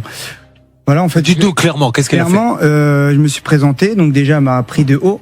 Elle a pas su remettre un visage et un nom sur qui j'étais, alors que, en l'occurrence, elle m'a. C'était le client, ouais. Un client, je lui ai quand même versé 4200 € très rapidement. Ouais. Une fois le virement effectué, le travail a été beaucoup moins efficace, beaucoup moins rapide, voire nul. Et au moment où j'ai souhaité récupérer ce dossier, en me déplaçant de manière courtoise, je mets un point d'honneur sur ça parce qu'en aucun cas j'ai manqué de respect. Elle a claqué la porte au nez? Elle m'a regardé de haut en bas, m'a dit ici c'est pas les services sociaux, vous êtes qui monsieur? Et elle a claqué la porte. Ouais, bon, non, c'est pas bien, mais on va lui demander de confirmer ce que vous dites, puisque nous n'étions pas là, donc je n'étais pas là non plus, donc on va lui demander. Bon, Thomas, essaie d'avancer. Juste petite parenthèse, si vous venez nous rejoindre, donc vous avez compris que Valérie a prêté de l'argent, donc à un monsieur, c'est ce que je vous ai expliqué. 10 ans après, il lui a pas rendu. Et maintenant, il nous dit quand on va le voir, mais elle ne m'a jamais prêté d'argent. Alors évidemment, on n'aurait pas pris le dossier si on n'avait pas tout vérifié. Il y a même une signature, et il va même plus loin en disant, elle a imité ma signature de reconnaissance de dette. Olivier Dauvert lui dit, mais pas de souci. On y va, on fait une analyse graphologique. Si c'est une menteuse, on lui dira vous êtes une menteuse, ou alors vous avez vraiment signé, vous lui devez de l'argent. Est-ce que Pascal Normand est en ligne avec nous, Stan? Oui. Pascal, vous avez pu continuer à discuter avec ce monsieur? Oui, tout à fait. Il était plus détendu que la première fois, donc j'ai pu discuter une dizaine de minutes avec lui. Je l'ai évidemment d'abord interrogé sur la proposition d'Olivier Dauvert, sur l'étude graphologique. Bon, on peut pas dire qu'il y a eu une réponse ferme et définitive. Il m'a dit elle fait ce qu'elle veut. Bon, il y avait un peu de dédain. Voilà, je cherchais le mot. Il m'a dit elle fait ce qu'elle veut. Si elle veut faire une étude graphologique, il n'y a pas de problème. Alors, ce qui a changé quand même dans son discours, c'est qu'il m'a dit. Alors, on a souvent cette réponse. Il m'a dit Valérie ne nous dit pas tout. Alors comment ça? Alors là, il m'explique que si de l'argent a été versé, donc son discours évolue un petit peu. Il me dit ce n'est pas une reconnaissance de dette. L'argent qui a été versé éventuellement, faut prendre ça avec des pincettes, serait le paiement contre un service rendu. Alors là, c'est toujours très mystérieux. Je lui pose évidemment la question, quelle a été la nature de ce service? Et là, très énigmatique, il me dit, je ne peux pas vous le dire, mais en tout cas, Valérie le sait. Elle a qu'à me rappeler, c'est ridicule. Mais j'adore. C'est le sketch d'Anne Roumanoff que l'on embrasse. C'est on ne vous dit pas tout, et c'est magnifique parce que c'est l'arme quand on n'a rien à dire, c'est de dire attendez. Mais elle ne vous dit pas tout. Et vous dites, mais allez-y, dites. Je me comprends. Et vous ne savez jamais rien. Donc vous lui avez rendu un service? Non, pas du tout. Il avait des problèmes d'argent. Il m'a demandé et je l'ai dépanné. Bon, voilà. Donc il est incapable de dire de quel service. Voilà. Et puis l'analyse graphologique. Bon, malheureusement, que cela serve de leçon. Valérie a été trop gentille. Et elle est tombée dans le panneau de la dette. Et maintenant, il joue parce qu'il a dû aller prendre ses renseignements sur le fait que ça fait 10 ans, sur le fait qu'il n'y a pas de si. C'est même pas sûr, parce que s'il connaissait l'argument de cette durée, il l'aurait évoqué. Et là, c'est pas du tout ça. Il trouve des moyens. En fait, ça fait 10 ans qu'elle lui envoie des messages. À aucun moment, il lui a dit, je t'ai jamais signé de reconnaissance de dette. Tu mens, tu sais très bien pourquoi j'ai cet argent. C'est la nouveauté de 2026. Vous en êtes resté sur quoi, Pascal Normand? Alors là, on en est resté finalement, le seul élément positif, si j'ose dire, c'est qu'il est d'accord pour recevoir un appel de Valérie. Moi, je lui ai dit, on peut peut-être s'entendre sur une somme un petit peu moins importante. Il me dit, de toute façon, j'ai pas d'argent, et puis si je payais 2000, si je payais 1000 ou 2000, ça veut dire que j'ai tort. Donc voilà, il est assez fermé. On tente le coup, allez-y, appelez-le, vous vous mettez dans un coin du studio, on va demander à notre assistant réalisateur qui là malheureusement ne peut pas venir vous chercher parce qu'il a 2 as en main et apparemment il peut reprendre la main. Oh la vache. Et il y avait quand même 25 € sur la table, ça y est, il vient de la prendre. Donc appelez-le et vous nous en dites un petit peu plus. Pendant ce temps-là, Thomas Renard quitte la rédaction, où il est un peu là-bas dans la rédaction, on a beaucoup de filles dans la rédaction, comme un coq au milieu de la basse-cour, mais là il est parti faire un duplex. Où en êtes-vous, Thomas ? Eh ben écoutez Julien, là je suis au niveau du cabinet des avocats. Donc là je suis en train de m'entretenir avec l'une des juristes du cabinet. Donc pour l'instant, l'avocate en question n'est pas présente dans le cabinet, mais on est en train de lui transférer toutes les ordonnances et tous les documents qui ont été fournis par le bâtonnier pour qu'on puisse faire un petit peu avancer les choses. J'aimerais bien qu'on puisse l'avoir au téléphone avant la demi-heure, mais c'est pas sûr. Allez, essayez. Si vous n'étiez pas là, regardez cet homme, il s'appelle Rémi. Regardez cette maison derrière moi. Cette maison maison, elle est construite sur un terrain. Celui qui a acheté le terrain, oui, j'ai pas prévenu la régie, donc ça va prendre. Voilà. Celui qui a acheté le terrain, il a donc été chez le notaire, il a signé et je ne sais pas pourquoi, le notaire a accepté la vente sans avoir l'argent. Ce qui fait qu'aujourd'hui, au moment où je vous parle, écoutez bien, le terrain n'a pas été payé par 1 centime depuis 56 ans. Il y a eu le grand-père, il y a eu le père, maintenant il y a le fils. Toute la famille passe sur cette maison qui a été construite donc sur un terrain qui n'a jamais été payé. Et là, 56 ans après, il dit mais j'en peux plus. Qu'est-ce que je veux faire? J'en ai marre d'aller en justice. Il n'a pas été payé. Tout le monde est d'accord pour dire qu'il n'a pas été payé. Il y a eu un petit rebondissement aujourd'hui qui nous permet d'avancer. C'est que nous avons eu le petit-fils qui s'occupe de tout ça puisque ça s'est passé il y a tellement longtemps que c'est son papa qui est un peu âgé qui dit écoutez, mettons-nous d'accord sur une somme. S'il revoit ses prétentions à la baisse, alors lui il se base sur le vrai prix du terrain, mais on lui a dit soyez pas bêtes, essayez de vous sortir de là, 100 000 euros. Il y a plus de 2500 mètres carrés. Le petit-fils a dit, ça c'est une somme qui me parle, j'en parle à mon grand-père. C'est bien ça? Son père. À son père. C'est bien ça, tout à fait. Alors nous, depuis tout à l'heure, on essaye de joindre le père. Il se trouve qu'on n'y arrive pas, que le fils non plus, a priori, n'y arrive pas. Karine Garcia, toujours sur place, attend désespérément qu'il revienne. Et je crois qu'en parallèle, elle mène une petite enquête de voisinage. Peut-être qu'elle peut nous faire un point, Karine. Un point, Karine, mais si on l'a pas ce matin, c'est pas grave. Il a peut-être été faire des causes. On va la voir là tous les jours. Maintenant, on a une base avec un fils qui dit 100 000, c'est jouable. Donc Karine, très rapidement, que se passe-t-il? Oui, effectivement, Julien. Donc, j'ai pu croiser un voisin qui m'a expliqué qu'il le connaissait depuis tout petit parce qu'ils habitent dans le même lotissement depuis tout petit. Il m'a dit qu'il avait le même caractère que son père et que personne ne les fréquentait dans le village parce que il est assez agressif. Il peut être impulsif. Mais il m'a expliqué aussi, alors on n'a pas la certitude, mais il m'a expliqué que le papa, avant de décéder, était en maison de retraite et que ce serait peut-être pour ça que le père ne voudrait pas être propriétaire finalement de ce terrain, puisque l'État pourrait lui saisir les échéances qui n'ont pas été payées pour la maison de retraite. Ah la vache, d'accord. Maître Léoty. C'est pas forcément possible. Je vous explique. Vous êtes propriétaire du terrain. Et normalement, la propriété du sol emporte la propriété du dessus. Sauf prescription. Il va falloir que la partie adverse nous prouve, et là je prends vraiment la parole, qu'elle soit sa possession continue, paisible, publique et non équivoque. Si on arrive à prouver que la personne était en maison de retraite, elle n'est plus continue, la possession. Donc il n'y a pas d'acquisition au bout de 30 ans. Et là, vous redevenez potentiellement vraiment propriétaire. Bon, on va avancer là-dessus, vous pourrez lui donner un petit coup de main, Maëva. Mais ce qui est terrible, c'est qu'en plus, s'il voulait se faire justice soi-même en disant, tiens, puisque le terrain n'a pas été payé, qu'il est à moi, je rentre, l'autre pourrait l'attaquer et il perdrait.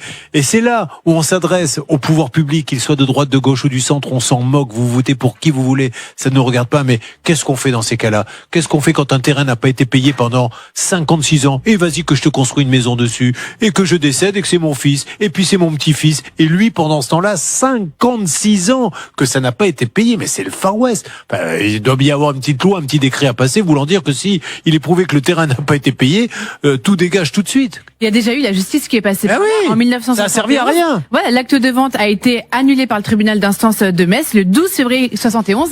Et là encore, une fois dans cette émission, on n'en a rien à faire du jugement et du procès. Le jugement, il est là, ça a été bien jugé, le juge a été très professionnel, mais voilà, 56 ans après, le terrain n'a pas été payé et lui aura passé, 2 générations auront passé leur vie dans une maison qui n'a pas été payée. C'est quand même hallucinant ceci. On se retrouve dans une seconde. Vous avez choisi M6, merci de passer cette semaine en notre compagnie. À tout de suite pour des rebondissements. Ne bougez pas, ça peut vous arriver, reviens dans un instant.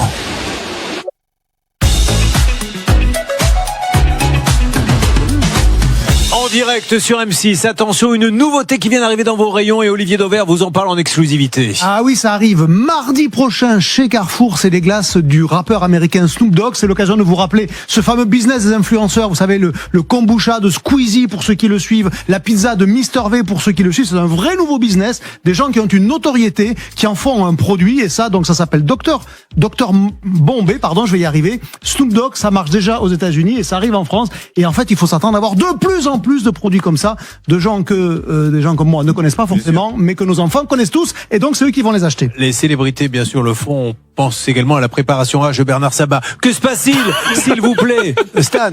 Alerte du côté de Thomas Renard, notre journaliste qui est au cabinet de l'avocat qui doit, je vous le rappelle, plus de 3 000 euros à notre Jordan qui est avec nous. Je vous écoute, Thomas Renard. Ouais, Julien. Alors du coup, je viens de sortir du cabinet. J'ai pu avoir au téléphone cette avocate qui en fait se trouve actuellement au tribunal. C'était un appel complètement lunaire. Elle a vraiment le sang chaud, cette dame. Donc je cite, elle dit en parlant donc de notre Jordan qu'il aille se faire foutre. C'est un taré mental. Elle sait complètement qu'elle est condamnée, mais elle ne veut pas payer tout simplement Jordan. Donc j'ai réussi quand même un petit peu à calmer les choses. Elle devrait rappeler Bernard dans l'après-midi pour convenir d'un rendez-vous pour une prochaine émission. Alors, on interpelle Maître Pascal Piot. C'est la bâtonnière du barreau des Hauts-de-Seine. Elle n'a rien à voir là-dedans. Au contraire, c'est elle qui essaie de régler. Voilà. Maître, est-ce qu'il ne faut pas peut-être maintenant essayer d'intervenir? Vous, le barreau, vous êtes intervenu et vous avez dit, il faut payer ce monsieur puisque rien n'a été fait. Aujourd'hui, gentiment, on s'approche pour lui dire pourquoi ça n'a pas été réglé. C'est un taré mental qu'il aille se faire foutre. Est-ce que c'est ça l'image des avocats que l'on veut donner? Donc, j'espère vraiment que le bâtonnier des barreaux des Hauts-de-Seine va nous montrer que ce n'est que c'est quand même une profession où l'on doit avoir une certaine retenue. Voilà. J'espère, et donc on y revient la semaine prochaine. Merci Maître Piot, c'est une excellente bâtonnière du barreau des Hauts-de-Seine qui va s'en occuper, j'en suis certain. Et puis nous on va avancer sur tous ces dossiers. Je vous promets que vous allez avoir du nouveau. Parce que là, Rémi, il nous tarde de savoir ce qui va se passer. On a eu aussi l'artisan là qui voulait boire un café avec moi, qui lundi doit faire un virement. Diana doit nous dire si elle a été payée, ça devrait être le cas. Valérie, vous lui renvoyez un texto à ce monsieur, il veut bien parler avec vous. Jordan, votre cas, il devient prioritaire. Vous me faites confiance et semaine prochaine, on s'en occupe. Mais c'est quand même assez grave tout ça. Bon, ben à demain, super émission, demain encore. 10h midi, puis samedi au stade, hein, pour ceux qui vont, on sera 25 000, Bordeaux les Herbiers. C'est quand même une grande finale. Parce que vous me parlez de Bayern PSG, excusez-moi. Moi, c'est Bordeaux les Herbiers. Merci à tous, bon appétit. Au revoir. Game over.